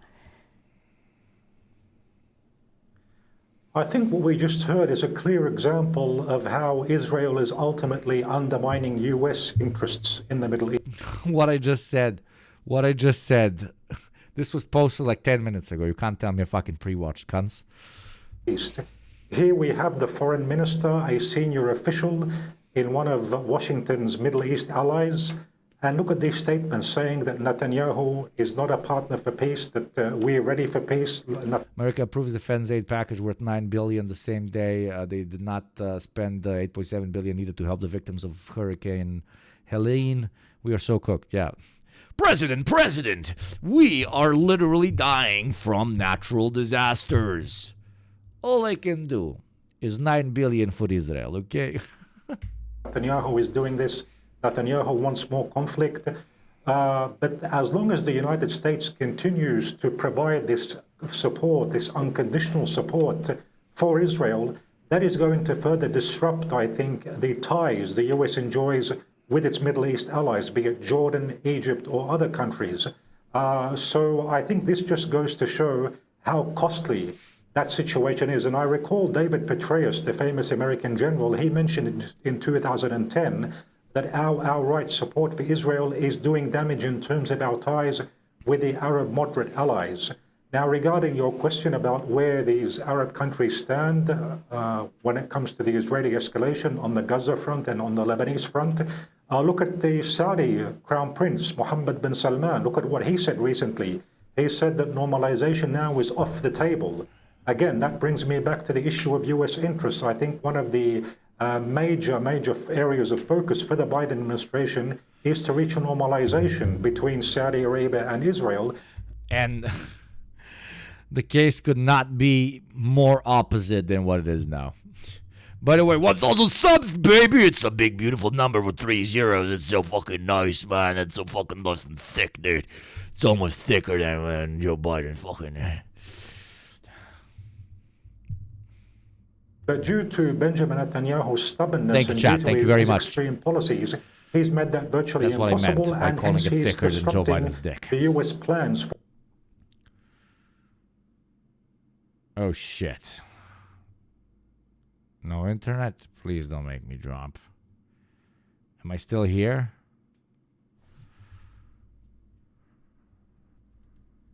This news is funded by viewers. Focus for the Biden administration. I'm still here. is Okay. Yeah. to reach a normalization Jesus, that was scary. Between Saudi Arabia possible, and hence he's disrupting the U.S. That was scary, chat. I was very scared. I almost peed the panties. That was very scary. U.S. plans for the region. But, and what astonishes me, is that the United States is continuing with this full-fledged support for the Israeli side. As you mentioned earlier on, the Biden administration Biden said he wanted a ceasefire. Time is for a ceasefire in Lebanon. And then we had that about face and the Pentagon saying that we share or we support the Israeli goals when it comes to the southern Lebanese front. Yes, we support their goals. Slay, literally slay human beings. Slay them in the thousands. Pillage, burn, destroy, and occupy. Slay Queen Israel. Slay in the name of destruction, chaos, murder, and destabilization. Slay Queen, slay. So we see the United States being dragged more and more, being manipulated by Netanyahu more and more. Unfortunately, I don't see a clear end in sight for this from now until the American election. And do you see the potential for Netanyahu to keep the provocations up to force somehow or other Iran to respond and widen this war even further? I believe so, and I think that's why you're not seeing a very rash or very escalated reaction, be it from Iran or be it from Hezbollah itself. When I say escalatory action, I'm referring here to possible attacks on civilian areas. Which would be 100% justified, for example. Not attacks on civilians, of course, but an all-out assistance of Lebanon by Iran would 100% be justified in this case. But hey. Areas, residential areas.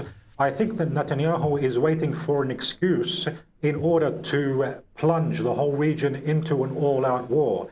And I think that he believes, and I think that he is correct in this particular estimation, that the United States is going to support him should that scenario unfold. Absolutely. That's why he's pushing for that. He knows he can count on the Biden. Everything we already said, chat. Okay, with me, you get to talk about gooning.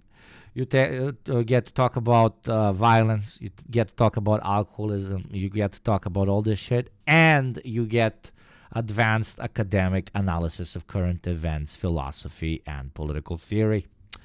What can I tell you? I'm just a leveled up political talking head, okay? I'm like this brilliant gentleman, Ali Rizk, but I actually take the risk. That was horrible. I'm going to go and came my ass. Administration to come to its aid if we have a wider conventional war in which Iran becomes involved, in which Hezbollah literally said all of this, unleashes all of its firepower. And I believe that Iran, Hezbollah, and other players are aware of this. That's why they're being somewhat restrained and measured in the actions they're taking. Ali, if you can talk about your own family in Lebanon, how are you dealing with all of this? Can you talk about what's happening in Beirut right now? By the way, one of the most beautiful cities in the world. I've heard my grandpa's been like twice. He says it's absolutely incredible. He loves Lebanon so much. He's super like depressed over what's going on, right? I talked to him yesterday. First of all, in the operation which... My family, by the way, my mother's side of the family lived in Kuwait for a while. And then, traveled all around. That's my weird connection to the Middle East. Took out Sayyid Hassan Nasrallah. I was about 15 minutes walking distance away from the site of that explosion. I was here in 2006 for most of that war. But what I heard the other day is something completely different. The explosions, the sound of the explosion... I was there, by the way, with my two young daughters who were obviously, as you can imagine, very much in a state of shock, given what took place, given that we were rather close to that location. And many people are in a state of fear. In my own home, I live, fortunately, in a rather safe area, relatively in Beirut, on the outskirts of Beirut.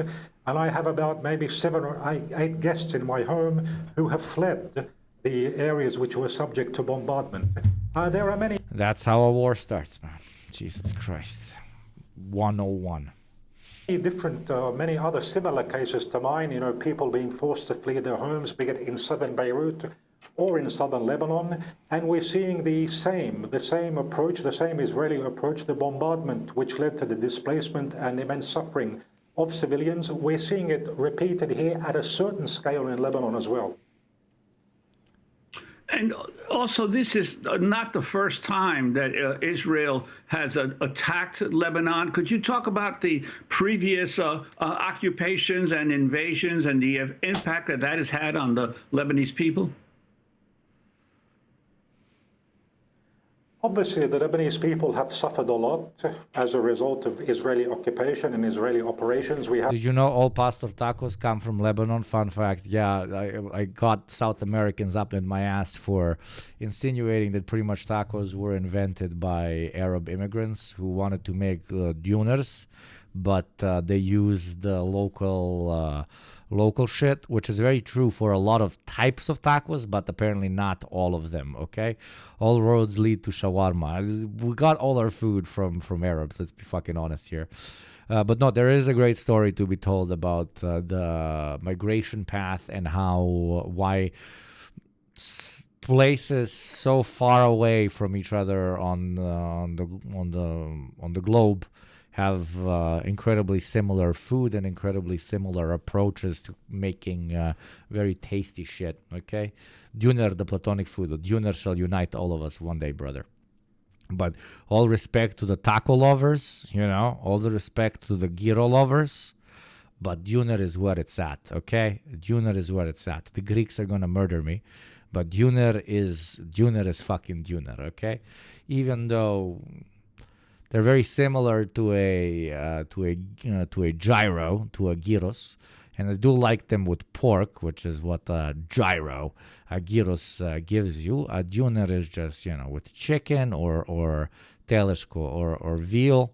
It's just incredible. I have this place very close by that is probably going to be the cause of 90% of my ailments when I become older, because of just how caloric it is and just how many I've eaten. So, yeah. You're making me hungry. I'm on a diet. I did this last time, and God, everybody fucking, not literally the last stream, the other time. Kebab, you can call it kebab. It's fucking duner. It's fucking duner, okay? The gyro, duner, shawarma, taco wars. That is a better reason for all of us to go to war than the apartheid dog fuckers, which is Israel, okay? I would much rather go to war to defend the purity of duner than to die because Netanyahu woke up one morning, his dick wasn't working, and he wanted to be the great savior of the Zionist project, okay?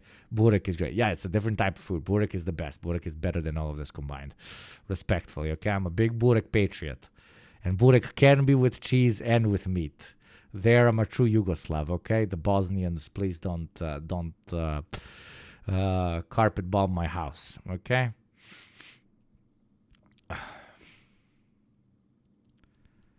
The Maya had hieroglyphs of tamales from 3,000 years ago. Corn gang. Tamales are great. Tamale, tamale, tamale, tamale. I like it. Tamale, tamale. Meat burek is really good. Now they fill bureks with everything. You can shove like everything in it. It's really good. Burek with spinach is incredibly good as well. I'm very fucked up. I like burek with cheese and chocolate milk. Like, this is not supposed to work, okay? Burek sa sirom, okay? Burek with cheese. This is burek with cheese. Wait, is there a video? Okay, this is not supposed to be eaten with this. Oh my God, it's incredible. The video doesn't really explain just how tasty this is, like, and how greasy it is. And I eat that, which you just saw, with chocolate milk, and it just works so fucking well. But it's kind of insane. Even when I think about it, it's disgusting. That's a pizza. Somebody kick the fucking American out of here, please, Jesus Christ. Okay, probably. But yeah, Americans needing to call everything pizza, they probably call like this is just a Chicago style pizza. You know, it's on the burek. But whatever. Anyways, back to World War III and mass suffering and death. Thank you for tolerating the little interlude where we talk about food. Had the Israeli invasion of Beirut in 1982. They reached Beirut back then. They withdrew, stood in that area in the south, which was occupied until 2007, until they were forced to leave due to the operations of Hezbollah. And 2006, as I said, I remember that particularly well. Immense bombardment. Back then, the Israelis destroyed the infrastructure. They started by destroying Beirut's international airport. They destroyed bridges, they disconnected Lebanese areas from one another, deliberately, deliberately indeed, targeting civilians. And I think that it is a strategy which we are accustomed to in Israeli conduct or in Israeli... Yeah, because they just want to destabilize everything to a point of no return so that they can literally have no neighbors. ...warfare, whereby they try to focus on civilians in an attempt to make the civilians lash out against the parties like Hezbollah in the case of Lebanon, or like Hamas in the case of Gaza. But I think that more importantly, when it comes to Lebanon, the Israelis do have some rather bitter memories. As I was telling you, in 2000 they were forced to leave, and in 2006, as I was stating in a previous answer, Hezbollah fought Israel to a standstill, and you can even say that Hezbollah actually defeated Israel. There was a commission which was established by the Israelis in the aftermath of 2006, which was called the Vinograd Commission, and this commission was in order to look into the faults and the mistakes which were committed by the Israelis, and I think that is an admission that the Israelis indeed committed big mistakes and did not succeed in that particular war. Bearing that in, or with that in mind, we have to wait and see how Israel will fare this time round. I think that the Israelis believe that given the immense blows they have given that they killed the leadership, given that they crippled a large part of the second-rate leadership, they think that basically the strategic capabilities of Hezbollah are not as strong as they were back with the previous invasion, but time will tell. Time will tell how much of the logistics that Hezbollah has set up is set up in a way that it can work at all times, even if the metaphorical snake's head is decapitated or not. I mean, most paramilitary organizations, but also most business structures, corporate structures, and state structures can focus on different models which allow them to be either hyper linked to the leadership or not. You can have cells that are more independent, or you can have cells that, for example, 3 cells respond to one person in leadership who then either has independence or needs to respond to somebody above him, and then that cell that creates another cell, etc., etc. Basic hierarchy, blah blah blah. In this case, we'll see just how much logistically ready Hezbollah will be to do this in a moment which for most organizations would be considered a moment of hardcore crisis. And also we'll see how much the Israelis fall on their ass when it comes to the IDF. Going to admit Iran's intention was always to draw Israel in, and it seems to have succeeded. That is some 4D chess there, brother. I hope that's the case. I don't see it, but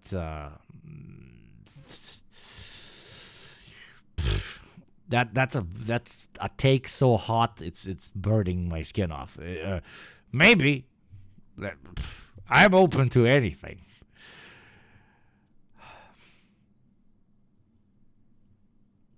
But damn, it's a stretch. That's really a stretch. Like, really a stretch. Hezbollah was dealt some very severe, unprecedented blows with the detonation of the pages and the assassination of Sayyid Hassan al-Sultan. This sounds like a repeat of the Russian war in Ukraine with, like, just trust the plan. It's going to end in 2 weeks. Trust the plan. It's going to end in 2 weeks. I think they believe that this time it may be a bit easier. It is a very interesting hot take, though, that they planned to look weak and that they planned to kind of be perceived by the Israeli state as weak because their leadership is harmed but actually they like Hezbollah functions more like a cartel where every single unit is pretty independent and knows exactly what to do, which is kind of difficult in open war. You can't really run it with open cells. You can run it with open cells in guerrilla warfare, but if we're reaching a point of guerrilla warfare in Lebanon, that means that Lebanon has already been destabilized to the point of almost no return. And that would pretty much spell out a classic Israeli victory. Speaking of victory, though, there is a war, an eternal war for your attention here on Twitch. Many say that it's basically the same. Some guy in a mask and a microphone giving you one type of propaganda and advertising giving you another type of propaganda.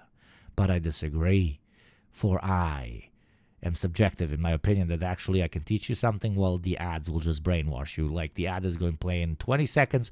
So subscribe to the channel and become ad-free, baby. Thank you very much for even considering it. To go ahead with that ground operation, but from what I've heard, in the late hours of last night, they did encounter some fierce resistance from Hezbollah, which prevented them from entering into Lebanese territory. Ali Rizik, we want to thank you for being with us, political security analyst based in Beirut, Lebanon. Rest in peace, headphone users. So a terrorist attack against all headphone users. Actually, it wasn't me screaming. Israel had bombs in your headphones. Non-contributor with Responsible Statecraft, the online magazine of the Quincy Institute. Democracy Now! Is funded by viewers like you. Please give today at democracynow.org. Jesus, I guess I really fucked up. Okay. Don't kill me, Chad. Jesus Christ. You have earbuds in class and they all looked at me. I was going to, but then you destroyed my ears. Hey, come on. Your ears are not connected to your debit card, you know, brother? Oh, Lord.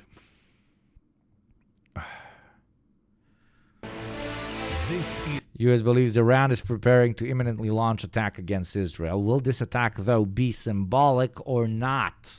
We do not know. Why the fuck does it still say depression now?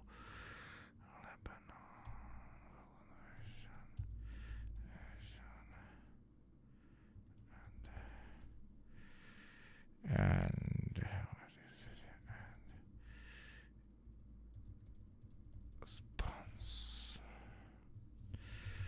Is CNN breaking news? All right, we do have breaking news. Well, the ear bone is connected to the debit bone. Yeah, I can see it. Good. Fair enough. I admit when I fucked up, that was my worst ad pitch ever. Perhaps very important Literally. breaking news stemming from the tension, the conflict in the Middle East right now. Israel launched ground incursions into Lebanon overnight, targeting Hezbollah, the terror group that operates inside Lebanon. We are getting a sense this morning that Hezbollah, which is a client of Iran, may be about to get assistance from Iran itself. I believe CNN's Arlette Saenz is ready at the White House for us. Arlette, the White House has new concerns. Oh, yeah, I know about the Millennium game. I wrote about it together with Hakeem and JT for First Thought. Yeah. We literally have a video. Like, we made a video. Like,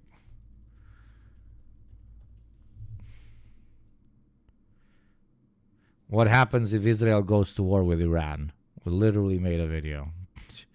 What was Academics have been taking 5 months ago. Go subscribe to First Thought, by the way, if you haven't already. First Thought. It's a deprogram project with the three of us. It's more formal, more for the normies, but I think it's not bad. Concerns about what Iran may be about to do. What are you learning? Yes, John. Motherfucker will say Hezbollah is an Iranian client, but will never admit Israel is an American client. Yeah. Here, White House official is telling us that the U.S. believes that Iran may imminently launch a ballistic missile against Israel. I want to read you a quote that we have from a senior White House official who says the United States has indications that Iran is preparing to imminently launch a ballistic missile attack against Israel. We are actively supporting defensive preparations to defend Israel against this attack, a direct military attack from Iran against Israel. You see, from Iran, it's a direct military attack, chat, but from Israel, it's a limited military operation. A full-on ground and air invasion into Lebanon is a limited military operation. A couple of fucking rockets that are going to probably hit a couple of fucking buildings for Iran is much more hardcore, chat. No, Yugo is real, a sovereign state. Don't check out the billions they receive every week, it seems. Will carry severe consequences for Iran. Now, this comes as U.S. officials had some concern that Iran... By the way, when's the fucking unimportant debate thing? When's the debate so that American masses can have some fun while Israel starts World War III? What is it? In how many hours, chatters? Give me, say, in hours. I'm stupid. I do not understand 6 p.m. EST, 9 p.m. EST. Give me 8 hours and 40 minutes. Like 6. Fuck that shit, man. I have a life. I will be touching grass. and might, or in this case, asleep. If it's in that many hours, I will be asleep. Try to launch some type of a retaliatory attack against Israel in the wake of Israel's killing of Hezbollah leader Hassan Nasrallah on Friday. The U.S. has been in close coordination with Israel over the past few days, particularly zeroing in on their joint defense efforts. And various statements from the Pentagon have made clear that the U.S. You can watch the highlights tomorrow much easier. Yeah, I'll tone down my my brain rot a bit. Just highlight brain rot, I can link it to my head, baby. The U.S. would be ready to protect the interests of U.S. personnel as well as U.S. allies and partners if Iran or any of its proxies were to take steps to try. Hello, I'm from the 1980s and I would like to buy some actual pure cocaine. No, it's a thing. I wish this phone could do that. That's why I bought it, but Hello, I am from 2022. I would like to buy some medium quality cocaine. It doesn't really open. It doesn't really, Well, this air conditioning thing, it feels more like an old phone, like, Oi, mate. We're doing IRA attacks right now, mate. Try to launch this type of attack against Israel. So we will see what exactly the U.S. is preparing to do in this moment. The Pentagon has stressed that they have significant capabilities in the region, including a carrier strike group. The U.S. has also made moves to try to increase the force readiness posture in the region to activate potentially if needed. But it does come... to activate potentially if needed. To activate potentially if needed. What does this mean, chat? What is this white lady word mean translated to normal people language?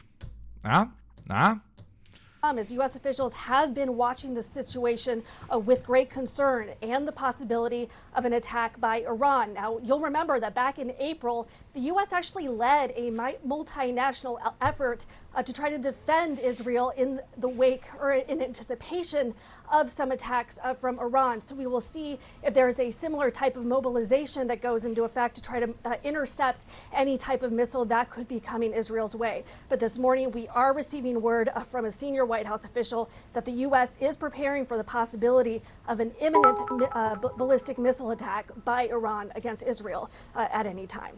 All right, stand by for a second. Thank you very much, Romka. Давай, блядь, let's activate all those nuclear warheads and finally get this over with. At this point, I agree, man. Here, just to give people a sense of the geography about what we're talking about here. Israel right here launched these ground incursions into Lebanon overnight, focusing and targeting on Hezbollah. Ground incursions. Started a war.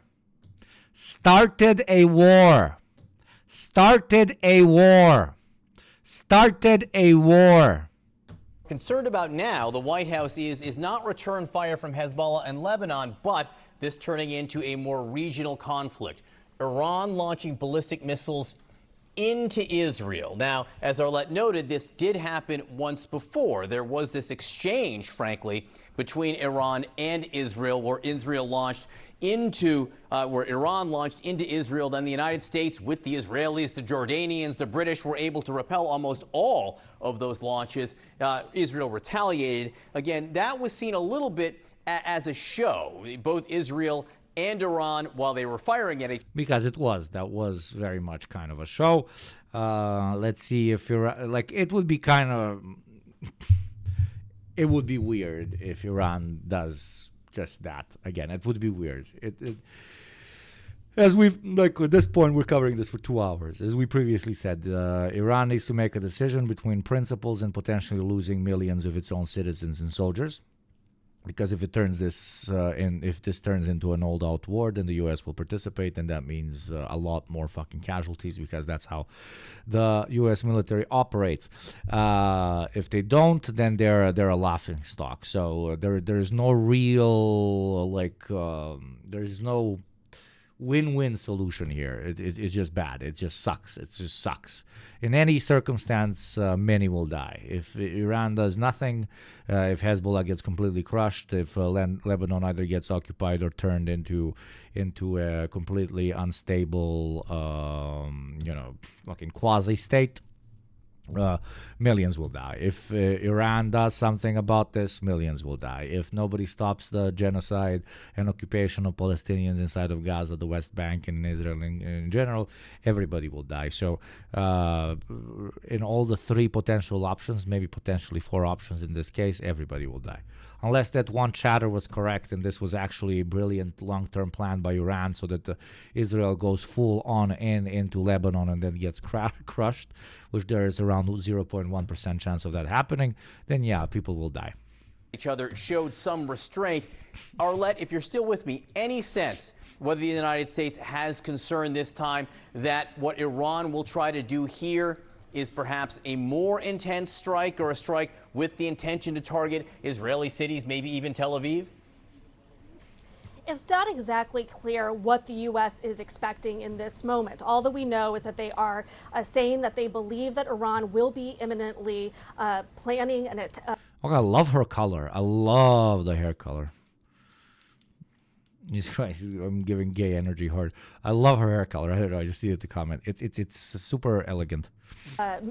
Ballistic missile attack against Israel. Now, it does come, as you have heard U.S. officials really across the board stress their belief that there needed to be some preparations for Of course it's good. I love my gay energy. What the fuck are you talking about? Possibility of an I live in the closet.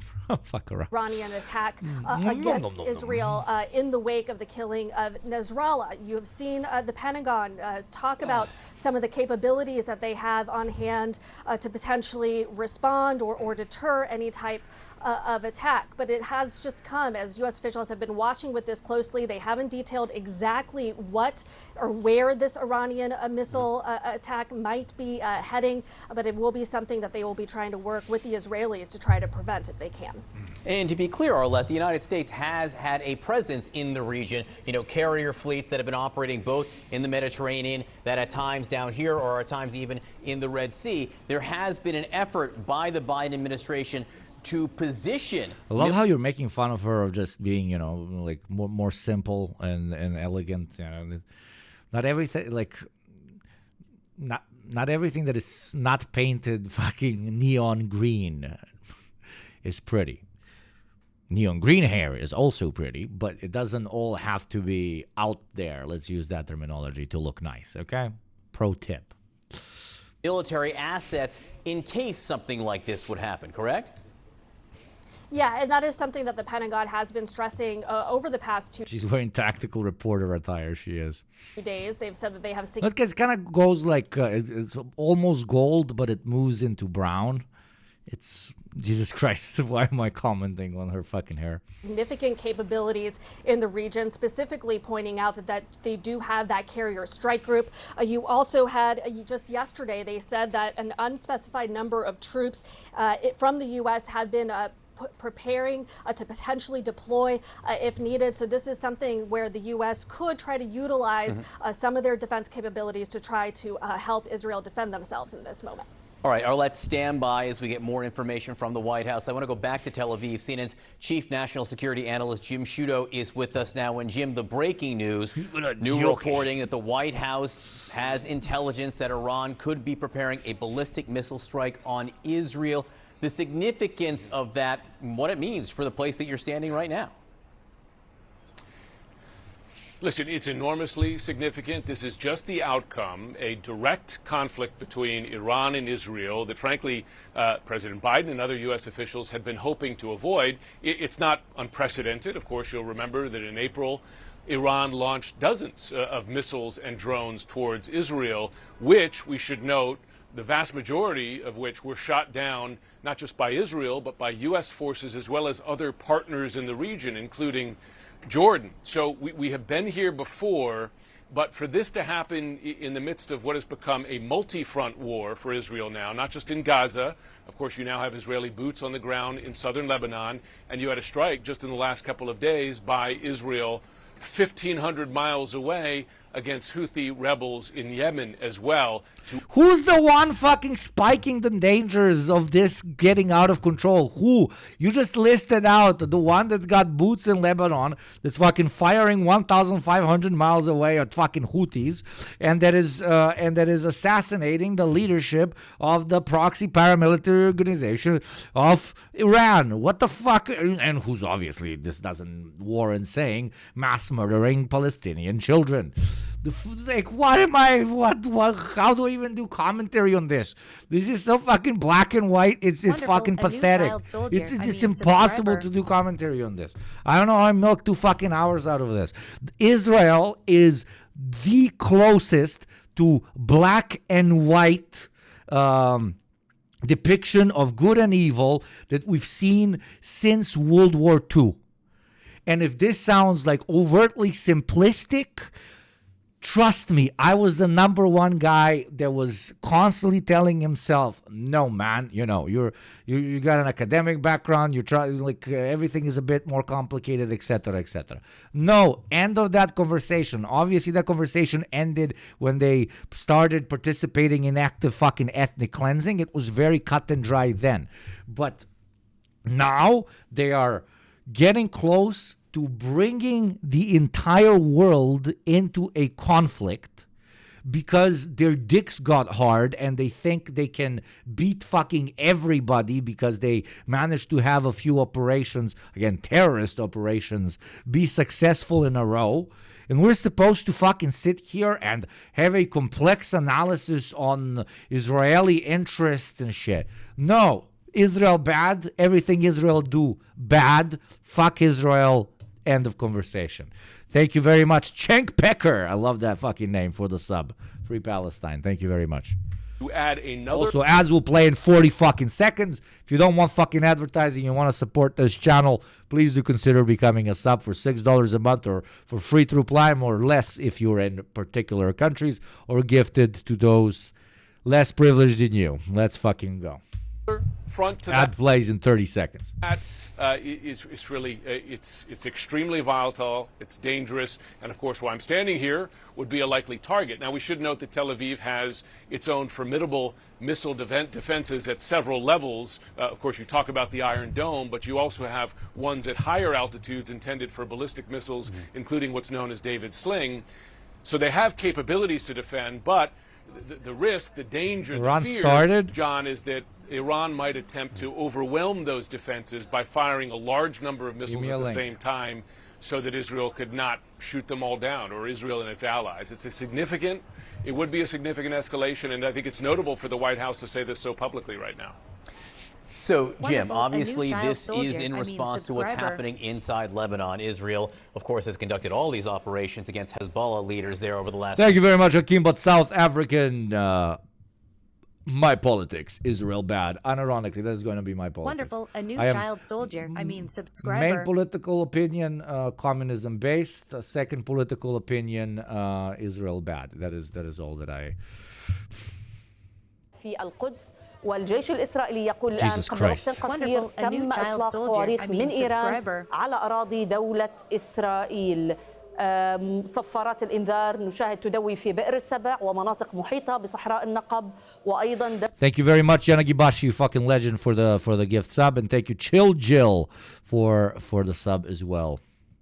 Nobody watches ads here. مباشر من نتانيا. إذا مباشر من نتانيا. هذه الصور كانت لصاروخ في السماء مباشر من نتانيا، والجيش الإسرائيلي يتحدث بأنه تم إطلاق صاروخ أو صواريخ من إيران على أراضي We have دولة Arabic إسرائيل. speakers here in chat. Please صور help من translate. نتانيا، الصورة متقطعة ولكن الآن الصورة واضحة. صفارات الإنذار دوت في بئر السبع ومناطق أخرى وبصحراء النقب أيضا وفي القدس إذن يبدو بأنها صواريخ إذن دفاعية من منظومة القبة الصاروخية تنطلق من نتانيا. إذا كانت الصورة المباشرة تأتي من نتانيا وذلك من أجل التصدي كما هو متوقع لهذه الصواريخ التي أطلقت من إيران. إذا holding the assault rifle laying dead on the street, so that one person, one attacker at least has been killed. No word on the second one, but it didn't look like this one is about a shooter from the other photos. The Israeli authorities have also been sending emergency alerts throughout the vicinity saying that there's an emergency situation and to seek shelter immediately. Israeli police have now completely blocked off this entire area to try and figure out exactly what has happened here. But nonetheless, at the same time, there have been sirens that have been ringing out across central Israel as there is more rocket fire. But at this point in time, Israeli authorities have killed one of the attackers, still unclear about the other one, but that they both did come off of the No, chatters, I knew that she was speaking in Arabic. I was just asking what she's saying. The light rail train, as footage has shown us. Yeah, Hamda, you know the area. Can you describe it? We're still seeing the pictures. We're getting a somewhat better sense of what it looked like. Right now it's empty except, or almost empty, except for security forces who are keeping like a cordoned off security perimeter around the scene. Can you describe the area a little bit?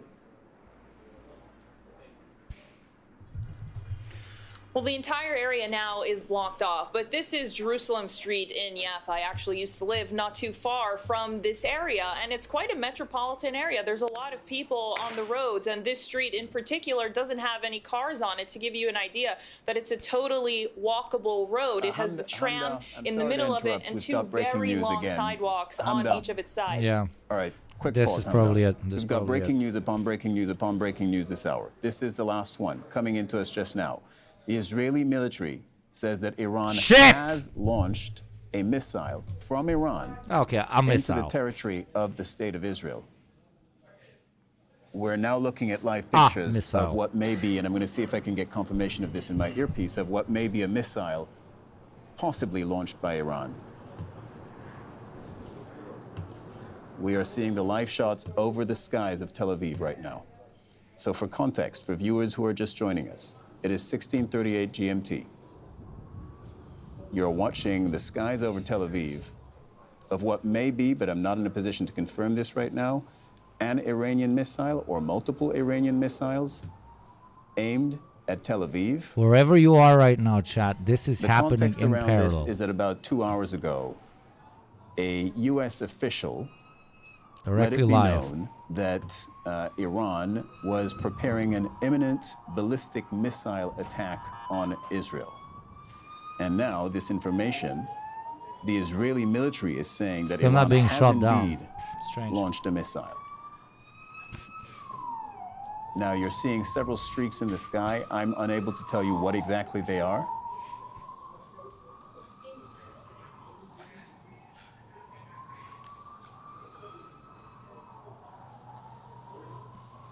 Maybe just the first one before a barrage, but Hamda,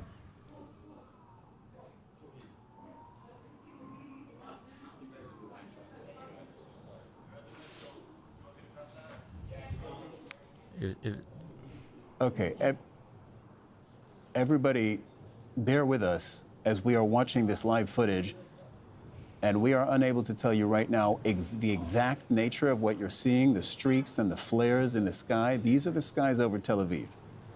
Now, the much wider context around all of this is that for the past year,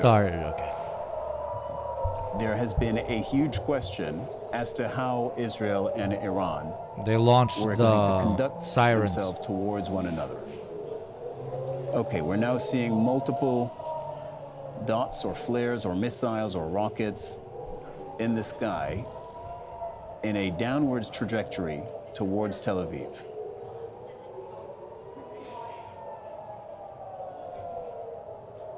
Oh shit, they are shooting them down, so these are Iranian. These are Iranian. You're hearing the sirens.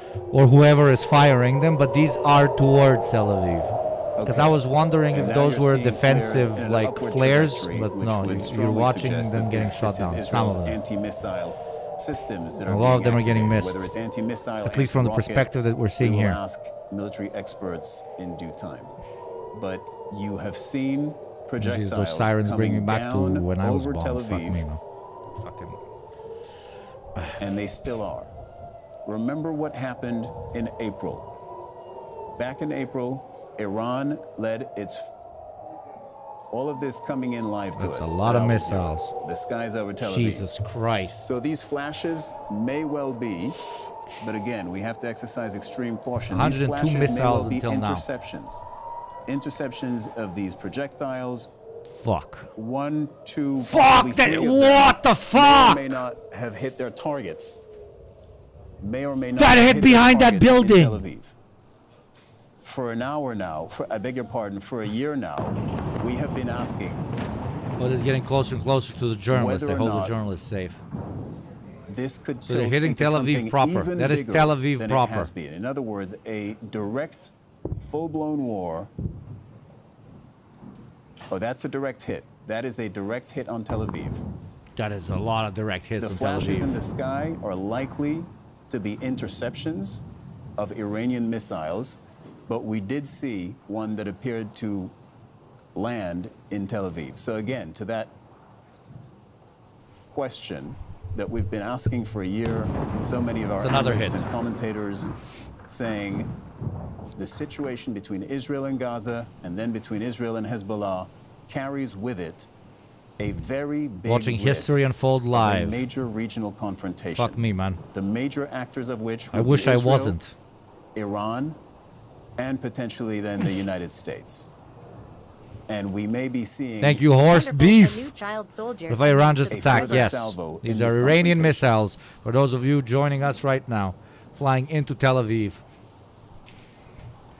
Many of them intercepted, many the of them latest not. information we're getting coming from the Israeli media Yediot Aharonot is that 102 missiles have been launched from Iran into Israel. All of this is live. Chatters, be We're gonna careful take a what you moment say to in take in chat. this footage. I know your opinions. I probably share in most of them, but we're on a public platform here. We don't want to get banned, so be a bit more allegorical, okay? Thank you. This is smaller than the attack they did before, maybe. Maybe. It's going on for a while, though. Thank you, Harry Man, for the sub. Welcome, brother. It's coming up Jesus on 8 Christ. p.m. local time in Tel Aviv, and these are the live scenes. Wonderful, a new child If you're soldier. just joining I us, mean, we cut away to subscriber. this live shot about 3-4 minutes ago. And we Worst case started scenario seeing is happening. flares in Not the sky, necessarily. This downward trajectory might not be of perceived as a direct projectiles declaration that of were- war, but it might. Some of which, at least, have landed on Tel Aviv. Others appear to have been intercepted. And the Israeli military is saying that Iran has launched missiles from Iran into the state of Israel. It's bigger. It looks like last attack didn't hit anything in civilian areas. Maybe. It's difficult to say from this angle. Now, in the hour or two before, But since we've been watching it, we I've seen saw at what least 3 appears to hits. have been an Iranian missile attack Thank you, on C. Israel. Dore, We for hear the sub with the Prime. sirens Welcome, there brother. telling people to go in shelter, telling people to go to their bunkers. Many Israelis have access to a bunker either directly in And their who's house. or Carl? some of Thank them you very much. will shelter Welcome to when the they community, is brother. what they typically do when they hear those sirens. There are also bunkers in the street, locations that people know to go to when they hear the sirens, if they happen to be And out yes, in the again, street at that chatters, don't moment. do obvious shit that I wouldn't do, okay? Don't post shit that I couple wouldn't of hours post. ago, Wonderful, a new child a soldier. US I mean, official subscriber.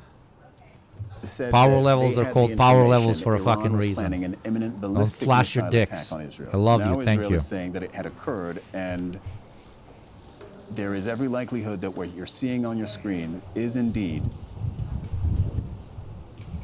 the live shot of that missile attack, with the Israeli media, Yediot Aharonot, reporting that 102 missiles were launched. The question that is going to be raised, of course, is we have no damage assessment at this time. How many were intercepted? How many actually hit their targets? What were the targets? Were Israeli civilians killed in Tel Aviv? The answer to those questions is going to be very important in the coming moments, in the coming hours. Here there are multiple new angles. The trajectory of this And please conflict. don't treat this as some sort of continues to be fucking live. war porn, okay? We're not jerking off to this. We're just witnessing history, okay? That's why I'm keeping my fucking commentary to a limit. Watch I don't this. want We're joined by Akiva Eldar, political analyst, joining us from Tel Aviv. Akiva, where are you coming to us from? to... Seems they stopped. I mean, I know Tel Aviv, but where? It looks like you're in your house. Yeah, I'm in my house, sitting with my wife in the safe room. We keep hearing the sirens. This time we didn't hear about the U.S. intercepting any like last time. I didn't see many of them being intercepted, to be perfectly honest. But then again, I didn't hear many of them be actually like hitting. But chat confirm with me, please. But I think we live witnessed at least 3 touching down. Sometime because the sirens keep coming on. I think I saw at least 3 touching down, but you know, it can be confusing. From the radio, we don't have TV here, so actually we can't watch you and Al Jazeera anyway. Well, this is the Akiva, first time we're seeing what you can't see, and right now it's the latest pictures. But those were long minutes that we just watched live of the skies over Tel Aviv and Iranian missiles coming down on Tel Aviv. What we saw, Akiva, were multiple interceptions, those flashes in the sky. But I saw at least one, and there may well have been more, at least one of those projectiles. These were bomblets launched from one missile base on the booster burning through the atmosphere. Okay. Viewers, so they understand what people in Tel Aviv are experiencing right now. When you say you're in your safe room, Welcome all new viewers. What that Consider is? following. We cover news, the safe politics, room is a etc., very etc. small room, which is supposed to offer us full safety. We have direct footage of a missile hit. Blocked. We have a me show very it to you. heavy. Again, don't treat this like fucking torture porn or you'll get banned. Thank you. Window with an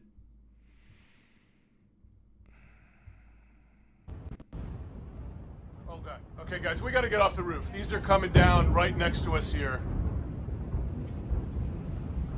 They're coming down. One just about. We got to go inside. Oh God. Okay, guys, we got to get off the roof. These So are at coming least down 2 right next to. entered.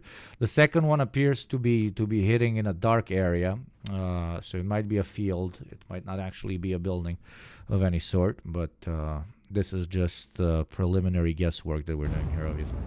Oh God. Okay, guys, we got to get off the roof. These are coming down right next to us.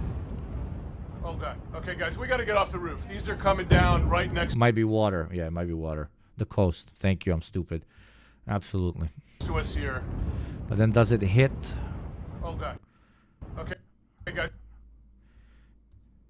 Yeah, it hits the water. This one hits very proper in the city.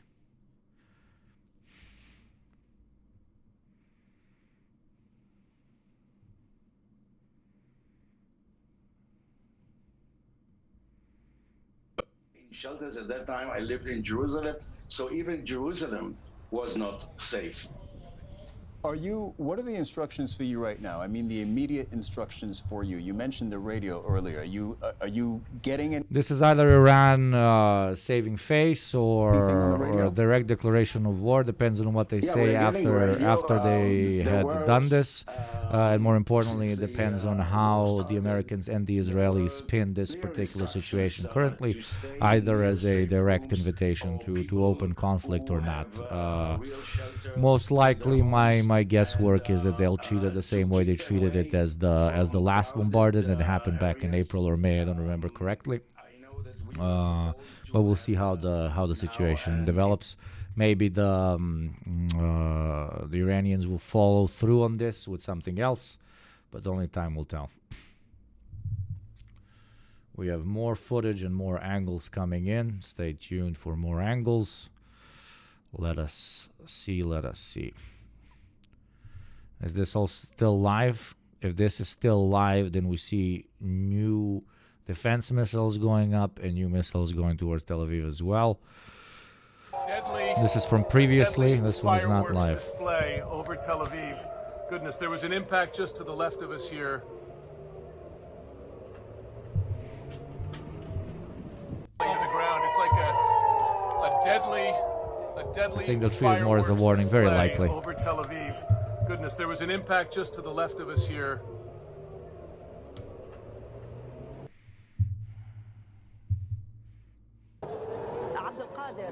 I'm not sure if these are playing clips that played previously or if it's footage of further interception of missiles and missiles coming in. Another round coming now.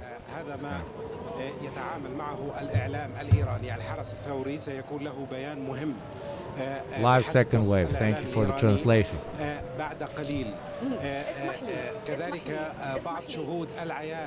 اسمح لي عبد القادر اسمح لي Coming up on 8 p.m. local time in Tel Aviv, and it's just after 8 p.m. actually in Tehran. And what has happened is the following, that Israel says Iran launched missiles at Tel Aviv. We saw them live on Al Jazeera. This was about 10 minutes ago, so this is all happening right now. You're getting the live shots in the center of your screen, and you're still seeing flares in the sky. Now, is that an upward or downward trajectory? Those look like they're coming down. So those flashes, as we were saying earlier, are likely to be interceptions. So you're seeing downward and upward. The reason would be that missiles are falling on Tel Aviv when you see certain right now, lights quite literally live, hit the ground. That does not necessarily mean that a missile is hit. That means that what was launched to intercept, it intercepts and then the fire comes down. It's very different than an actual missile hitting.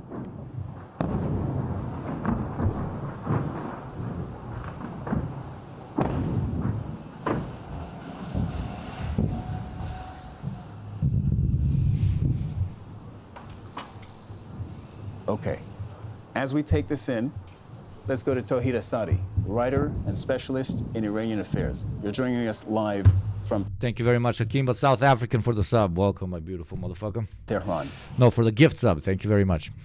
Your first impressions, a new child soldier, subscriber. Well, actually, it was a sort of long-anticipated retaliatory action after the assassination of Ismail Haniyeh in Tehran. There was this emphasis by Iranian Supreme Leader Ayatollah Khamenei on the exigency of a retaliation, and added to that was the assassination of Hezbollah's leader, Secretary General, which actually surged the tensions in the West Asia. What we're seeing these moments and in this hour in Iranian state television is a live coverage of the events in Tel Aviv. They're showing missiles coming. There is no direct reference about the whereabouts these missiles are coming. So at this point, we don't have official confirmation whether... This was called out that it's going to happen like 5 to 6 hours ago, both by the U.S. State Department and the Israeli leadership. As the Israelis, for those of you who are not informed, as the Israelis are engaging in an open invasion of Lebanon, Iran stated that they will react accordingly, and specifically they mentioned that they're going to do a missile attack on Israel, not specifying which location. Missiles started coming down around 15 minutes ago on Tel Aviv itself. What appears to have happened is 3 missiles have actually hit certain places. It looks like 1 out of the 3 has hit the coastline. The rest, as we can see the smoke slowly coming up, seem to have hit actual buildings / streets. That much we do not know as of now. How this situation will be interpreted both by the Israelis, the Iranians, and to an extent, most importantly, by the Americans, will be dictated in the coming probably hours or days. We also do not know if the missile attacks have finished. To be very clear, by there is Iran. a lot that is unconfirmed, and certainly we don't Let's want hear to this. confirm things for which we don't have fact, for which we don't have evidence. So we're going to see if there's a claim, who's going to claim this. It's interesting to note that the Iranian Revolutionary Guard Corps has announced that they will be making a statement soon. Tawhid, can you perhaps put some context around that? The big question, today and in the run-up to today was, how is Iran going to respond now that Israel has attacked its ally Hezbollah in Lebanon so thoroughly, killing Hezbollah chief Hassan Nasrallah? The question was, how will Iran respond? Well, exactly. That's an urgent question in the past days that I have been asked a couple of times. We heard from Iranian Secretary for National Security Council saying that it's the resistant front under attack. Therefore, it's not going to be a single action. This statement is also echoed by several other Iranian officials, including the foreign minister, who are all calling, including, of course, the supreme leader, they're calling for a collective regional action, while it does not omit the possibility of an independent Tawhid, action or reaction from Iran. We have to still wait, yes. Okay, thank you for that. Thank you very much. We'll ask you to stand by as well, and we'll come back to you before long. I want to go now to Hamda Salhout, Al Jazeera's Hamda Salhout, who's reporting from Jordan's capital, Amman, because Israel has shut down Al Jazeera's bureau within Israel. What are you learning? I'm in Tehran. Pray for us, brother. I absolutely will. Please stay safe, friend. Please stay safe. We don't know where this can go. In the vicinity, As I said in the Israeli army has released a statement. As I said in the previous pretty much 3 hours of the stream, there is no situation or response out of this general situation that can be good. Unfortunately, as fucked up as it sounds, Iran can act on its principles, which would then lead into a wider conflict and cost the lives of thousands of Iranian citizens and soldiers, because most likely the U.S. would engage with Iran in order to protect its domestic interests abroad, specifically in what we call here the 51st state of the United States, which is Israel. That is one option. The other option is they, do not do anything, which then will lead to, again, thousands and millions of lives being lost, both in Lebanon and Palestinian lives being lost in Gaza and in the Strip.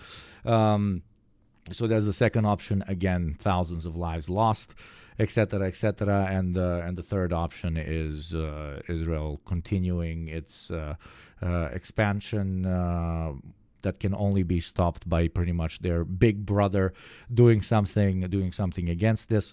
Most likely that will not happen, at least not from the perspective of calling on the U.S. to stop this, because it would do a good thing and it would stop an ongoing genocide and would stop a potential broad regional conflict from developing into a potential world conflict. So not from the perspective of, hey, be the good guys, stop this, because we've seen that the U.S. State Department did nothing, as tens of thousands of children died in Gaza.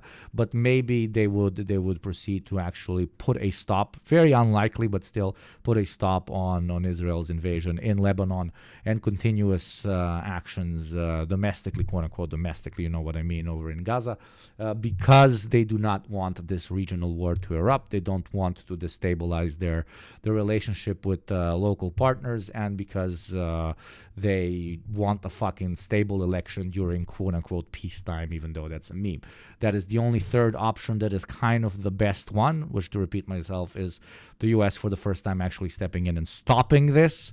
Very, very not likely, but hey, the sun shines twice sometimes. This is an incident that is still not 8 dead in Tel Aviv from missile, Al Jazeera Arabic says. Thank you very much. Stop giving a shit.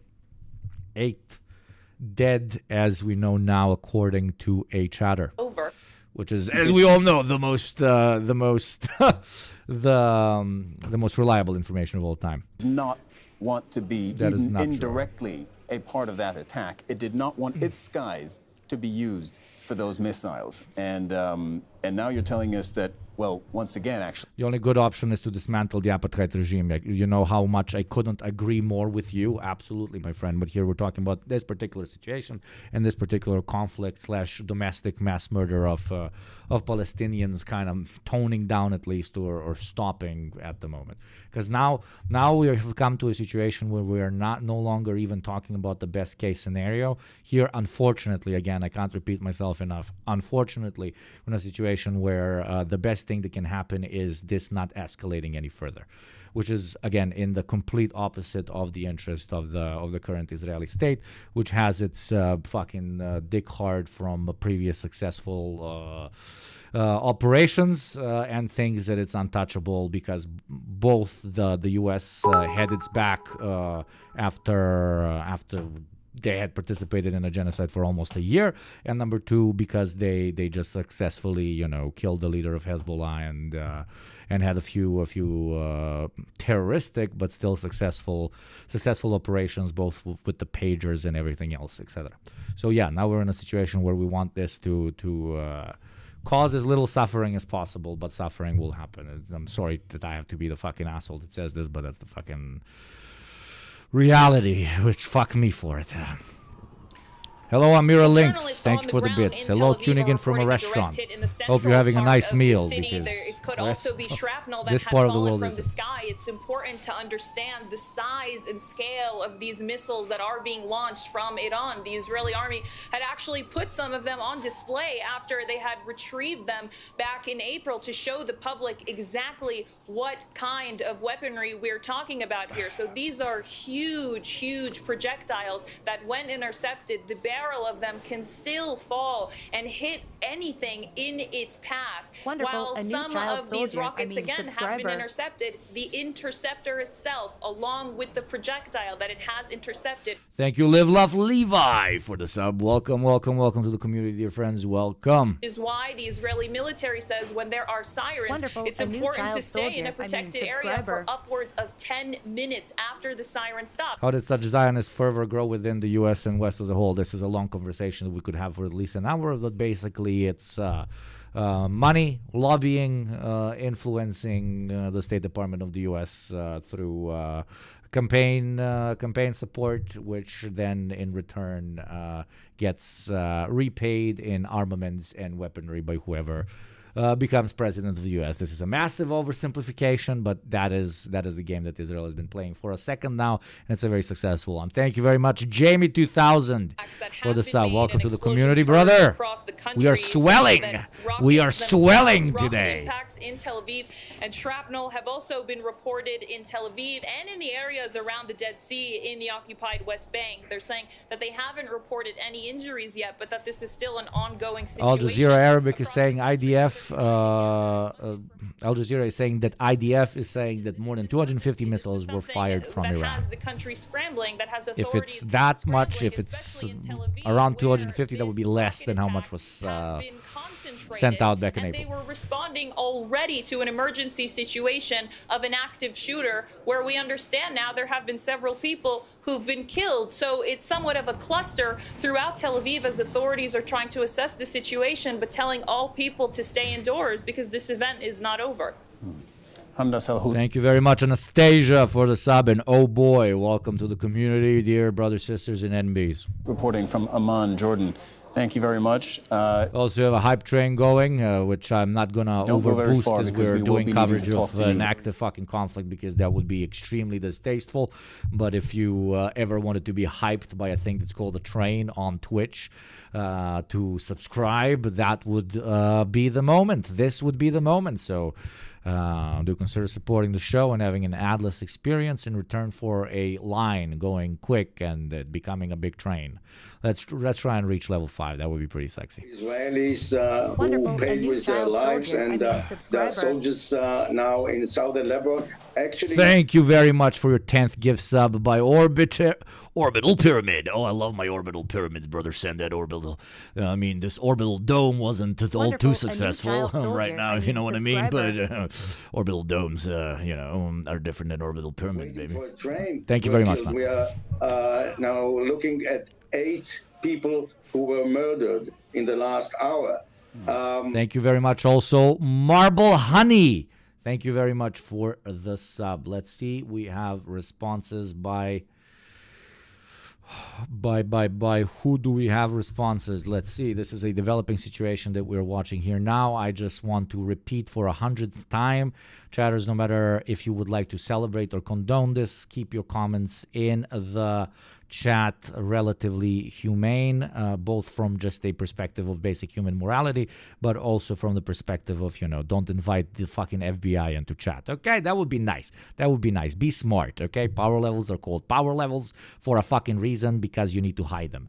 The IRGC has announced this attack against Israel is a combined retaliation for the killing of Hamas leader Ismail, Hezbollah leader Hassan, and IRGC Brigadier General Abbas, killed in the strike that killed Nasrallah. Holy fucking shit. God. Well, it's confirmed, it's official, and it's confirmed where it's coming from, as we've just seen. Shimon Peres used to say that if a person has a hammer in his hand. Thank you, Marble, for the sub. Thank you, Jab, for the bits. Thank you, Matt, for the prime. Thank you, Sophronia, for the 5 gifts. You fucking legend. Choo Choo going very fucking strong and thick and throbbing. Thank you, Sophronia, again. Thank you, Eco Waves, for the 5 gift subs. You legend. Thank you to our old man Gabriel for the 100 bits. It's been said a million times, but I'll say it too. We're socialists, not psychopaths. Absolutely. Thank you, Pizza Famine, the type of famine that I always like. Welcome back. I remember you, Pizza Famine. Thank you for the 5 gift subs as well. Hype train going hard. World War III, and we're hyping it up on Twitch. Let's fucking go.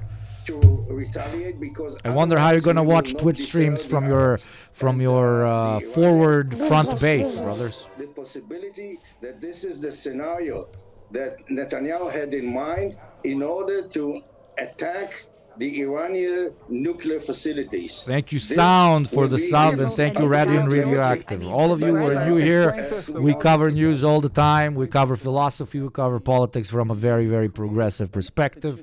Do consider following and keeping up 3 to 4 times a week.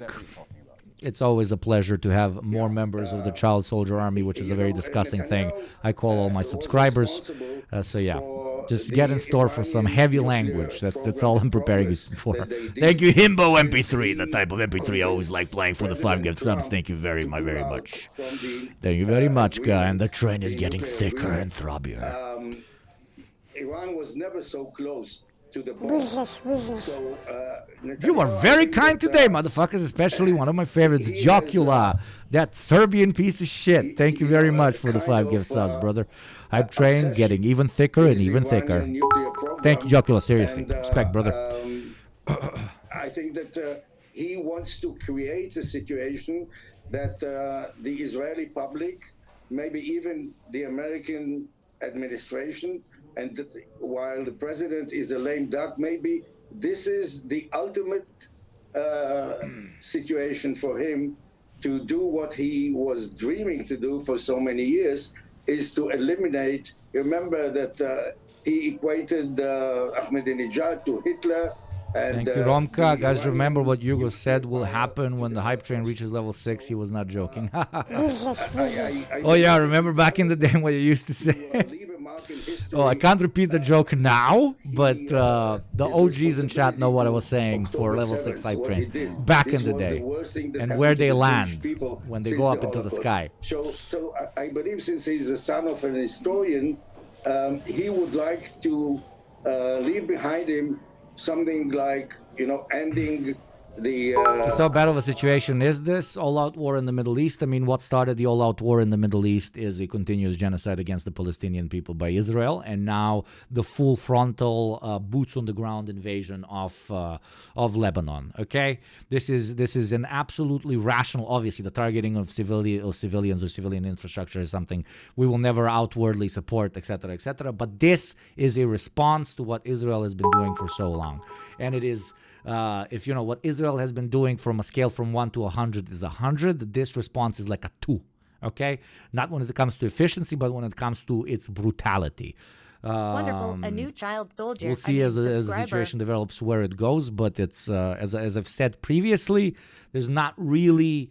We are kind of put in a situation where we are no longer hoping for the best case scenario, but we're hoping for the least bad scenario. The three scenarios again are: Iran goes in, a lot of people die. Iran doesn't go in, a lot of people continue to get killed by Israel.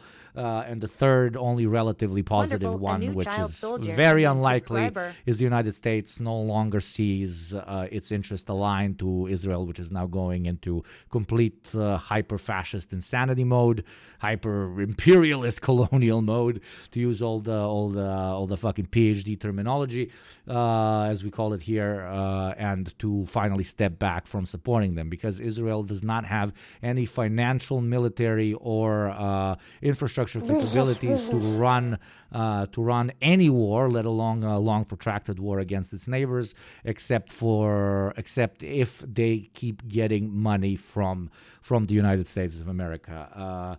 When it comes to their invasion of Lebanon or their potential incursions into other states around them, many people not criticize, but say that Israel would not have the capacity to occupy these places. I need to remind you that Israel does not need to occupy these places. They just need to bring them into a state which is so destabilized that they can no longer offer a quote-unquote threat, a threat that they were always offering only because Israel is an apartheid, insane colonial regime, and only because they didn't want fucking millions upon millions of Palestinians to suffer inside of Israel, nor there to be pretty much a one country, one base of the United States being placed right at their border. Let me take a second to thank all the beautiful Tavarish who are making this train very fucking thick, baby. It's so fucking thick. XDenJ for the sub. Welcome to the community. ZFIH, one of the biggest Oilers here, for the 5 gift subs. Eco Waves, the OG of OGs, for the 5 gift subs. Thank you so much. Mrs. Doc Brown, thank you for the gift sub. Coffee Powered Unicorn, beautiful name. I thought we were de-escalating through escalation. Are you telling me that didn't work? I'm shocked. I'm shocked as well, my friend. Thank you very much for the sub. Sea Sky Duck, thank you for the prime. Necronichar, for the 9 months. You're pregnant now. Necronichar, you're pregnant. 9 months sub, you're pregnant. If you've been sub for 9 months, pregnant. Go immediately. Go pee on a stick. Go pee on a stick. Oh, I don't have a uterus. Still, go pee on a stick. I'm very. My subscriptions are very potent. Okay. Big business. Long live Palestinian and Lebanese people. Absolutely. Gia also, welcome to the community. This was the response. Welcome to all the new Israel's guys. Assassination. It's very nice to see all of you. Can I pee on your stick, Jocula? Always. You can pee on everything. I'm not into the Goldie Gold showers, but with you, everything sounds like a good time. Let's baby. go to Dorsa. Dorsa Jabari is in the Lebanese capital, Beirut, for us. Dorsa, what do you have on your How is end? baby formed when you are a subscriber on Yugopnik Twitch for at least 9 months? That is how baby is formed. What are you learning? What are you hearing? Thank you, Eco Waves, for another gift sub.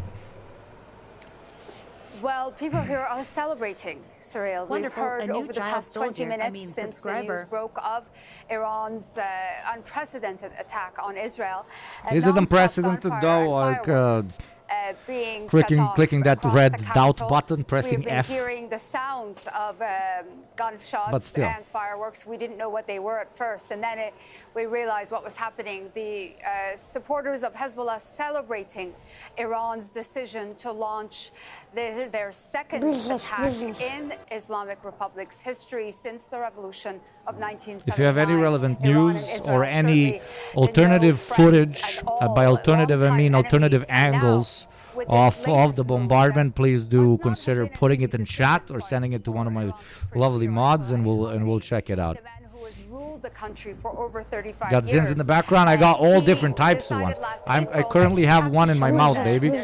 We're doing Ace Super White right now, 13 milligrams. A beautiful, beautiful piece of machinery. Okay, that Nick comes out of this like a baby comes out of a 9-month subscriber of Yugopnik. Okay. Consulate section in Damascus, and Iran decided they had to respond, but how they responded was very different than what we're seeing tonight.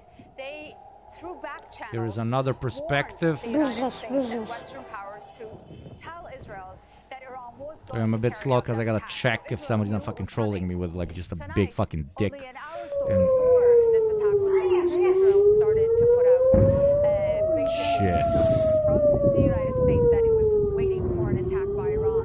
Very different scenario. And from what we Here we see understand, one of the touchdowns actually. from the Revolutionary Guards that it's not over yet, that this is just a start. Now, what Iran's end game is here, other than to show their strength and to draw some red lines for the Israeli officials. Okay, here we have a couple of not clear at the additional moment, angles, but chat. what Israel has said already is that this is now a red line Again, for don't them treat that this Iran as has porn. crossed, and they are going to respond with force to There's Iran's latest attacks. That is, so you're saying the response isn't quite clear. Wonderful. A new Thank you child very much soldier for the and level subscriber. 8. That was a very thick, throbbing train. Thank you very much. You have spent a ton of time in Tehran, and you understand as well as anybody really how they operate. Can you sort of, using that knowledge, can you walk us through what the calculus is going to be from Iran going forward? Because I've been told countless times by commentators they do not want a head-on collision with Israel. That's a lot of missiles. I've seen a lot of missiles come into Tel Aviv. That's a lot of missiles. Or we're getting a image that there's more because they're very tightly clustered. Wonderful. A new child soldier. Subscriber. Thank you, Sea Sky Duck, for the sub. A little train of missiles. Okay, I'm gonna tell it to you. Like 5 or 6 months ago, I joked that for a level 6 hype train, the hype train gets so big and thick it flies into the sky and it falls on Netanyahu's house. Okay, so a level 6 hype train happening as we're watching this news. It's just edgy. That's the only thing I'm saying. Officials it's inside edgy. Iran and outside Iran. Attacks on Iran's nuclear facilities, attacks on Iran's nuclear scientists by Israel have never been acknowledged by Israel. Israel has never claimed any responsibility for those assassinations and attacks and acts of sabotage. But this time it's going to be different. Benjamin Netanyahu put out a video statement, a 3-minute statement a few days ago, addressing the Iranian people. He knows how fragile the system is in Iran in terms of its popularity. The society is very, very upset and dissatisfied with the way the country has been running. Countless sanctions, unprecedented amount of economic pressure. Did you see that? Massive human rights violations.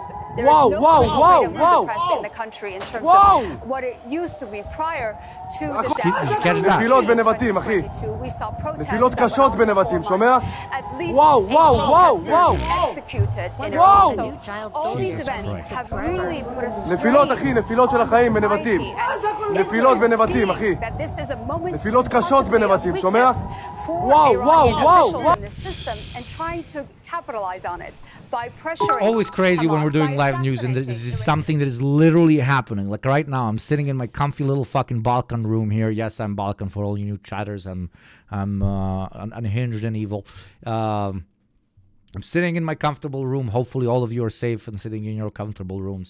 And we're looking at this horror unfolding.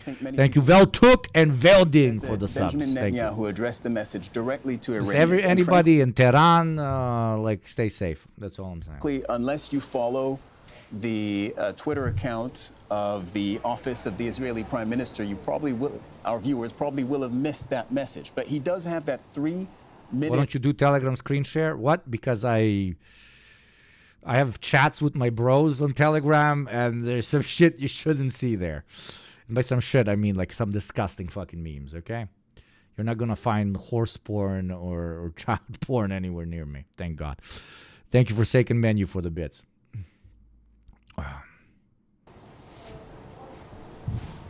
Yes, Benjamin Netanyahu in this message with Farsi subtitles said basically his fight is not with the Iranian people.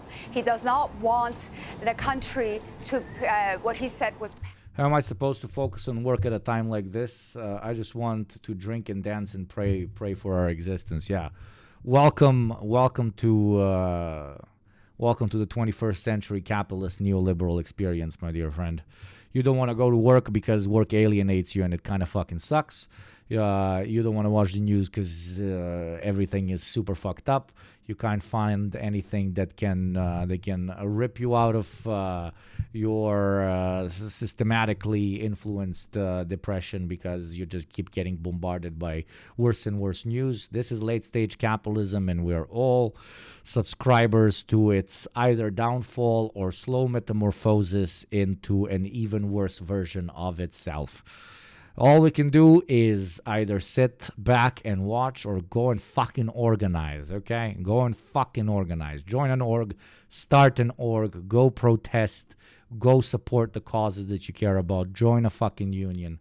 That is the only way you can really escape this alienation that is developing because of the world that you find yourself in, the system that you find yourself in, and that's by doing something about it. And yes, you will be doing something about it by organizing, by joining an organization, by unionizing, and or by at least, what I hope to an extent that I'm doing here, like spreading a little bit of class consciousness. Okay, but at a time that's the only actual proactive way to fight this quote-unquote systematically infused depression. In North Tehran, in a secure Revolutionary Guard house, he is assassinated in the middle of the night. It begs the question, how much control do the regime have within their own intelligence apparatuses? White House. All these weaknesses highlighted to the society, and the Iranian people really feeling like when Iran is under pressure when it comes to its foreign policy, they put more pressure on the country itself on the domestic front. So 7 U.S. personnel injured in Monday rocket attack at Al-Assad Air Base in Iraq, including 2 evacuated for further care. 7 U.S. personnel were injured when 2 rockets hit Al-Assad Air Base in Iraq on Monday, a defense official said on Tuesday. 5 U.S. servicemen and 2 U.S. contractors were injured in the attack. 5 injured personnel are receiving care. All 7 injured personnel are in stable condition. The U.S. Defense Department late Monday blamed Iran-aligned militia groups for the attack, calling it a dangerous escalation. I guess, okay, they hit and they hurt a bunch of them. No deaths on a base. So they're not just hitting cities, they're also hitting bases, yeah. Well, obviously, the United States will be concerned about what is happening and has happened in the last hour because they had been talking about de-escalating chat, make sure you're very sad about, especially the contractors over in Iraq. And yeah, it's very sad, so sad. Remember when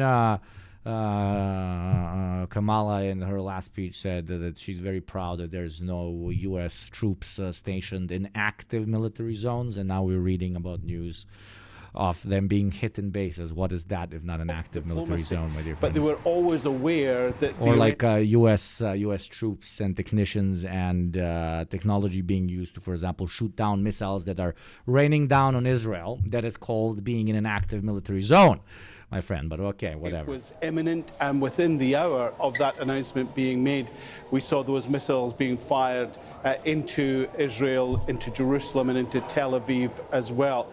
Now, there will be moves going on behind the scenes here to try and limit what is going on. You'll remember that earlier this year, when the Iranians launched an attack against Israel, the United States built up a coalition of Arab countries to help take down some of the drones and cruise missiles that were fired. There were cruise missiles and drones fired because they take slightly longer to get to Israel from Iran. I kind of doubt that this is real, but let me show it to you anyways. So you understand what... Oh, no, it's this fucking guy. It's definitely not real. It's this cunt, man.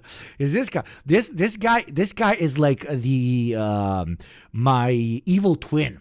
This guy is my evil twin, okay? I was a corporate sellout, riding the fucking wave of advertising and marketing, brainwashing all you beautiful chatters into buying more things. I was the devil feeding the capitalist machine, but then I got class consciousness. I was like, I want to sleep at night, and I started doing what I'm doing now. This dude did the opposite, became an insane fucking Zionist fascist psychopath, okay? So the pipeline of working in advertising can lead you in two directions. You either become Yugopnik or you become fooled, okay? Does anybody want to be called fooled? I doubt it. But yeah, he's saying that this is the bomb. That's fucking hilarious. Zionist plus tech, bro. What a combination. It's incredible, okay? Almost as incredible as advertiser plus communist. It's absolutely savage, eh? Holy shit, my God, please stay safe. That is absolutely insane. Nothing happens. Will Tehran pay the price? Will Tehran pay the price? Speech talking to the Iranian people. Of course, the United Nations General Assembly ended Yeah, I'm just last Yugopnik, week. he's you grifter. And a few years ago, Benjamin Netanyahu addressed the UNGA and America in particular. And he said that if they could take out the bad man in the area, then things in the Middle East would be so much better. It would be a better neighborhood. That bad man was Saddam Hussein. The war against Iraq was launched not long after that. And as we've seen, the Middle East is not a better neighborhood. As we know, ever since the neoliberal project exists, okay, chat? Basic 101. That I'm going to say a bunch of cliches, but I'm going to link them to actual history. Wonderful. A new child soldier. Subscriber.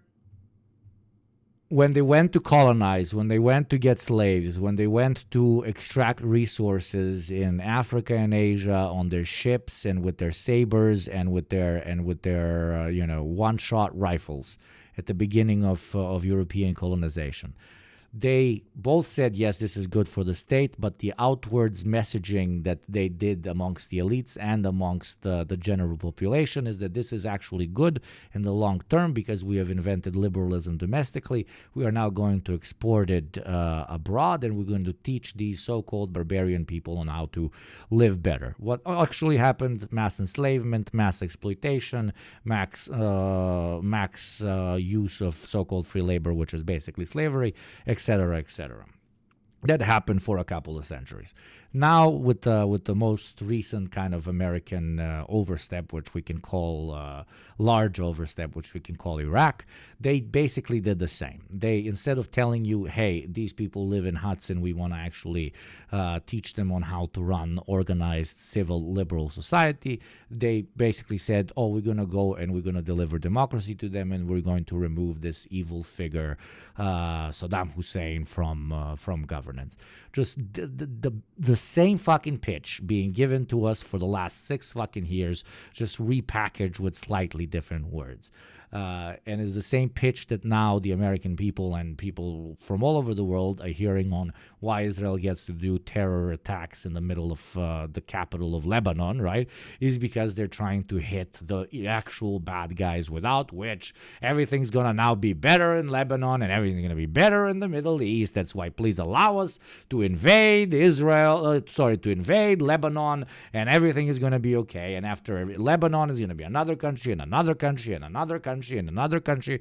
I literally joked earlier, but I'm going to repeat it, even though it's kind of attempts at least to be edgy, unless open support by the international community, which in a unipolar world is pretty much just the United States, is removed and revoked from Israel. Those guys are ready to go all the way to fucking Kazakhstan, okay? Kazakhstan is all of a sudden going to become the new holy Jewish land, and they will need to take it because, the Zionists will invent any fucking untruth in order to motivate its both imperial conquest and racialized apartheid beliefs. So, yeah.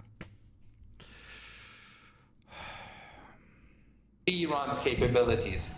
So don't fall for the same trick. That's all I'm saying. Don't fall for the same thing they've been telling you as a argument for why you should enlist in their armies, to go and die abroad and push people who are already impoverished enough into even greater poverty. You look at people from the past, like Jesus Christ, the fucking idiots, from what the fuck, and then you believe the same and you do the same. The IRGC specifically have said this is the first part of our response. They have left open the door, which is not exactly surprising. It's in character. They have left open the door to, but who knows? In fact, who knows what they've left the door open to? But basically, they've said more perspectives. Let me feed you. I know you want want to see. Okay. This is what from the beach. That's a lot of collision. 1, 2, 3, 4, 5, 6. Whoa. That's a lot. We had somebody say 8 to 9 hits. We also had a number of 10 dead.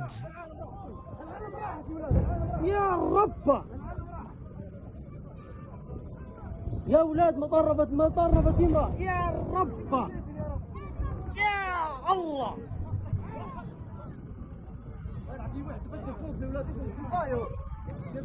يا رب يا الله يا الله ما دير. Here's another angle.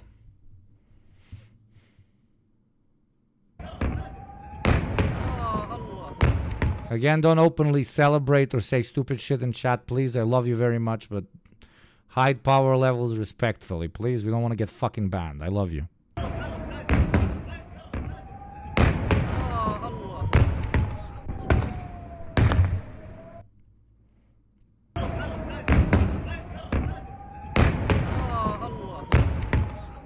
Jesus.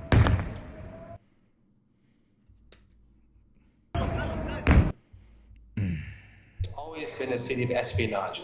They scored successes, some successes in Beirut, but they have not touched Hezbollah's military capability, which is underground, and it exists in thousands of kilometers of tunnels across the country. Mohammed, I'm sorry to do this to you again. I'm Yugopnik just joining. Heard rumors of gunmen. Do we have confirmation on those reports? That's how the story started. Apparently, there were some gunmen. They got troops got deployed in the middle of Tel Aviv to stop them. But then that news became yesterday's news because quite literal missiles started dropping on the city. So we have a live event. And we're going to go to that, but we will speak to you again a little later. This is the Israeli military spokesman, I'm told, Daniel Hagari. Let's listen. Oh, Jesus, let's listen to this fucking cock, man. Oh, Lord. And we will work in a timely manner. I will stay here during this evening in order to inform you and keep you updated. Continue to act responsibly. Question, act do you responsibly. So stop a fucking invasion into an independent country. That would be responsible as shit, okay? Cabinet and with partners in the United States. Currently, we don't see any further threats in our airspace. It took him 20 seconds to mention the United States, okay? 20 seconds, leave chat. The shelters, and we will continue to monitor the situation closely. If there are any updates, we will keep you informed, and I will be here all the evening. Question, is the army going to respond or retaliate? As I said, we are fully prepared to defend and to retaliate, and we are currently assessing the situation, and we will respond or retaliate in a timely manner. Question, do you think we Our Zion is going to spin the strikes. There's too much video evidence of the strikes bypassing the Iron Dome, because they always have a win, okay? If they don't pass the Iron Dome, they call them cocks, and they're like, look how based we are. If they actually hit, then they say that they're insane terrorists that want to kill civilians, and we will take revenge for every single person dead. That's the holy two, you know. Are in a regional war. We are taking. But if they want to cope, they'll say it hit open fields, it hit water, etc., etc. It doesn't really matter. War at different fronts, and this is not the first time it's cope from both sides, okay? If it did hit like a couple of fucking civilian buildings, and you know everybody in Iran is celebrating, it's fucking cope, okay? Let's be fucking honest. And if the Israelis want to be really proud because they take down every single missile, and this time they did it, and they're like, oh no, we actually did take down every missile, or they missed, it's also cope. Everybody's just sitting around coping. The only people who aren't are fucking IDF psychopaths moving and rolling into Lebanon, which is starting a quite literal additional front, which could spur other fronts from opening to open up, which then leads into an all-out regional war, which is fucking holy shit. We are being attacked by Iran. this airstrike was... Thank you very much, Sean Shank Redemption, for the 5 community subs. Thank you very, very much, my dear friend, which prompts me to say, if you want a gift or if you want a sub, now is the time, in order for you to avoid, at least a little bit better that Israel avoided those missiles. Am I right? The ad placement that is going to play in exactly 45 seconds. Ain't nobody watching ads in this chat. The dream is to one day be the only Twitch channel where absolutely every single chatter is a sub and there's no ads being watched. Thank you very much again, Sean Shank. Wide, they have launched a lot of missiles in different places. Those missiles have landed but did not cause any injuries. Thanks to your responsible behavior and for respecting the instructions and guidelines. I literally actually didn't stream during September. That was hilarious. I actually didn't stream. I only streamed one day yesterday during September, and I didn't even exploit the thing where you gift subs for every sub. I don't know. I'm either dumb or I felt like I'm above it or something. Thank you, Comrade Margot, for the sub with Prime. Welcome to the community. Welcome to all the new chatters to the community. We stream 3 to 4 times every week talking about philosophy, politics, and political theory. If it's a lot of Hassan Abi heads here, I literally end streaming when he begins. If you want a place for 4 hours where you dive into all of these relatively progressive topics, including news, philosophy, and political theory, please do consider joining us every day. Thank you very much, Fat Pikachu, for the gifted sub, and another gifted sub. Fat Pikachu is very fat with those subs today. And also, with the help of our partners, as they continue to protect our citizens, we will continue to act in the same manner. Question: is the army ready to respond and retaliate immediately? We are fully prepared, and we are conducting attacks in different fronts. This is a very serious, and I literally interviewed Hassan on the podcast I run with 2 other colleagues over on the D program. I talked to the guy plenty of times. He's a friend of the show. I'm a friend of his show. Big lover of everything he does, and I think our communities are exceptionally compatible here. So no joke on what I previously said. Thank you very much. You guys are being very, very kind with the subs. Thank you, Gato con amor, gato con amor, señor, for the 5 gift subs. Thank you, Mooch, for for the additional 5 gift subs, you fucking legend. And thank you, Beat Raider, for the sub. Everybody genuinely welcome to the community. There will be a retaliation when... This is a very, very chill community where, I don't know, I might have had fights with my chatters for like 5 times, maybe 6. Whenever I watch Hassan, there's like fucking civil war happening every fucking stream. So it's chill. It's chill. Welcome. In my a beautiful timely child manner. soldiers. I will get back to you and keep you informed. Please, I call on the citizens to continue to act responsibly. Your behavior... No, I'm not Balkan Hassan. Wonderful. Hassan A is new a child Turkish soldier. Yugopnik, okay? Subscriber. It's been... Come on, Hassan is at least 50% fucking Serbo-Croatian, man. You can see it. That's why he's tall. You ever see a tall Turk? Literally inherited it from a fucking janissary that was stolen from a Balkan village, okay? Terrible. So continue to do so. Okay, you've been listening to the Israeli... He is Greek. No. Hassan is Serbian. Okay? Or Croatian. Probably a mixture of both. Why do you think Alexa is so in love with him, okay? Military spokesman Daniel Hagari. So a couple things he said there. He was asked the question, do you expect more airstrikes? And he said, currently, we do not see further threats. And you can leave the shelters. So that's the clearest indication there is, really. Okay, so it stopped. Chat, officially, it stopped, apparently. Or maybe the Iranians are doing some incredible triple threat. From the information we have right now, it was 250 big throbbing missiles that were being thrown at Tel Aviv.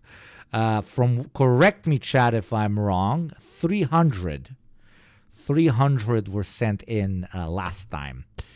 And last time the provocations were nowhere even close to this. So I don't know. It seems from where we are standing right now, Iran might not be willing to go into a full frontal conflict with Israel and through Israel with the United States as a response towards Israel's full A new child frontal soldier, invasion of Lebanon. That is at least how I'm reading the situation as of now. They did a little bit of face saving, but you never know how these things can go. Thank you, Mrolav999 for the gift, and thank you, Obnoxcom, for the 6-month sub. That is very, very kind of you. Welcome to the community, everybody. That Israel feels Iran's... What's the best case scenario right now? There isn't really. The only one is the U.S. Pushing back from its complete support of Israel because it no longer sees their interests aligning, because Israel is slowly pushing the entire region into a conflict in which the U.S. will inadvertently have to be pulled into. And they want relatively safe elections, so they don't want all that shit. That is the only good one. In all the other options, Iran doing something, people die. Iran doesn't do anything, people die. Attack is not over. Let me cross now to Al Jazeera's Hamda Salhout, who's in Jordan's capital, Amman, because Israel has shut... And this is the least bad scenario. The best scenario is obviously the destruction of the apartheid regime and the creation of an actual fucking unified secular Palestine that we've talked about 700 times. But here the situation is very bleak, my dear chatters, so we will not cope, okay? No coping allowed here, okay? It's not called taking the fucking black pill. It's just understanding the situation as is. That is the only way that you know what to do next, both in life and in politics and philosophy. Down Al Jazeera's bureau inside Israel. Hamda, first of all, were you able to hear that from Hagari? Because we just grabbed it live. I don't want to ask you questions about something you haven't heard. Yes, Sarah, I was listening in. Okay, so you may have caught the earlier moments of it. Maybe we missed something. What did he say? Holy shit. Well, the Israeli Army spokesperson is saying that there aren't really injuries, but medical authorities have reported at least 2 people who are quite injured from shrapnel. We have incoming news. Urgent. Fars news agency quoting an Iranian official. A new batch of missiles is on its way to the occupied territories. 8:30. This was shit. This was said 7 minutes ago. Well, shit. So those were not all of them. Anything that Israeli Air Force jets were patrolling the skies all over the Middle East and did not detect anything, but nonetheless that Israel is going to respond. This is something the Israelis have been saying for some time, that any sort of attack from any which direction, whether it be Iran, Yemen, Gaza, Lebanon, Iraq, that there will be a response. And we have... Remember, the Israeli leadership said that people should not be worried, and the missile strikes have stopped. But now we have at least a report coming from Iranian media that they're going to do another batch of attacks. Hamda, in terms of targets being struck, what's the... I don't know if they've collected, because I did hear Hagari say we're still assessing. What information do you have on the targets that were or were not struck in Tel Aviv or even elsewhere in Israel? Well, it's still unclear at this time as Israelis are trying to gather information because this is an attack. I'm going to go through... Business. I'm going to go through this bottle of wine at this game. Yeah, if there's ever a time to have a few, it's right now, you know. People are going to ask you, where were you this day? You're going to say, I was watching Yugopnik on Twitch and was having a bottle of wine. What better thing to say at the beginning of another conflict, eh? Of the country. It's unclear if they've been hit, but the Israelis had said apparently missiles are currently over Jordanian airspace. But it is worth mentioning that it's unclear what directly was hit, but when these interceptions happen, again, the shrapnel that falls from them will hit anything in their path. So Israel is still trying to assess the damage, of course, of what's going on, but it's still much of a cluster and chaos in Tel Aviv because authorities were responding to a shooting where at least 8 people were killed in the center of the city, in Jaffa, actually. So there is... So 8 people were killed by an attack by individual gunmen, and then the bombardment started, which is a pretty crazy coincidence. Closest footage yet of Iranian missiles is showing the air base in Negev. I cannot confirm this.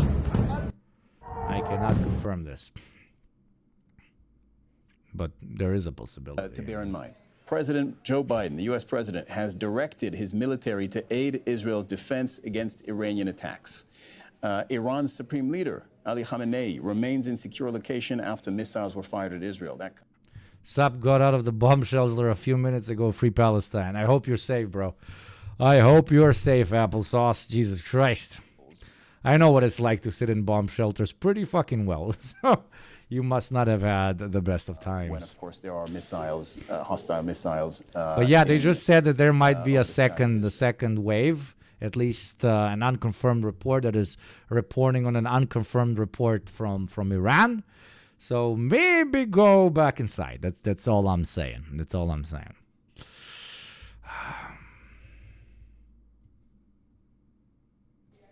Thank you very much for having me, and appreciation to your reporters on the ground for reporting on this. Over the past, it was great. It was gas, but we didn't have TikTok. Yeah, man. I wish back when we were in those bomb shelters, we had TikTok, dude. 11, 12 months. Almost wouldn't have noticed. The calls for de-escalation have been constant from not only politicians, but I think experts in this arena, precisely because the law of unintended consequences was always there. There was no such thing as a calibrated escalation that didn't bring about huge risk of spiraling into a very dangerous situation. And even when we didn't have those... For now, we do not know if there is going to be another attack. We have certain comments that are telling us that there might be some. But my dear, beautiful children of night, day, morning, and afternoon, thank you very much for joining me on this fine, fine day. We hit a record when it comes to how many live viewers we had today at 2,800. Absolutely fucking insane. I have to go because I got to record with Hakeem and JT from Second Thought. We have some very, very interesting guests coming on, so I can't postpone it and just hit up JT and Hakeem. Oh, let's just record later. Everybody, thank you so much to everybody who clicked the follow button. Those of you who have not, it literally costs you nothing. Welcome to the community, to all the new fucking chatters. Join my Discord if you want some extra unhinged shit. I stream 3 to 4 times a week, pretty much 4 hours up until when that Turkish Yugopnik streams. Okay, so always do join me. Follow me on Twitter. Follow me on Instagram. All those platforms. YouTube channel if you haven't seen it yet. Come out of that cave and enjoy it. But I'm joking. Thank you to the mods. You did really well today, my beautiful Pokemon. Wonderful. Thank you most of all to with the mods, the subscribers. Genuinely, without your beautiful financial support, none of this would be possible. Now go touch some grass or go listen to your favorite streamer. Preferably touch some grass, but do your thing.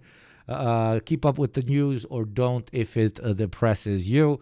Is this World War III? Most likely not, because we already are in World War III. Thank you, Jocula, for the 5 additional gift subs. Let me raid the guy who sent me a bunch of guys earlier. The good old, when you raid, call him a fucking, wait, is he still in the, did he start streaming or is he, no, he's still in the lobby, so I'm not going to raid him because I was going to raid Hassan, but he's in the lobby, so that would make very little sense. Who else? Tell me who to raid. Tell me who to raid, you fucking fat fucks. Come on. By fat fucks, I mean it's a fat chat because there's a lot of people. You're not fat. You're beautiful.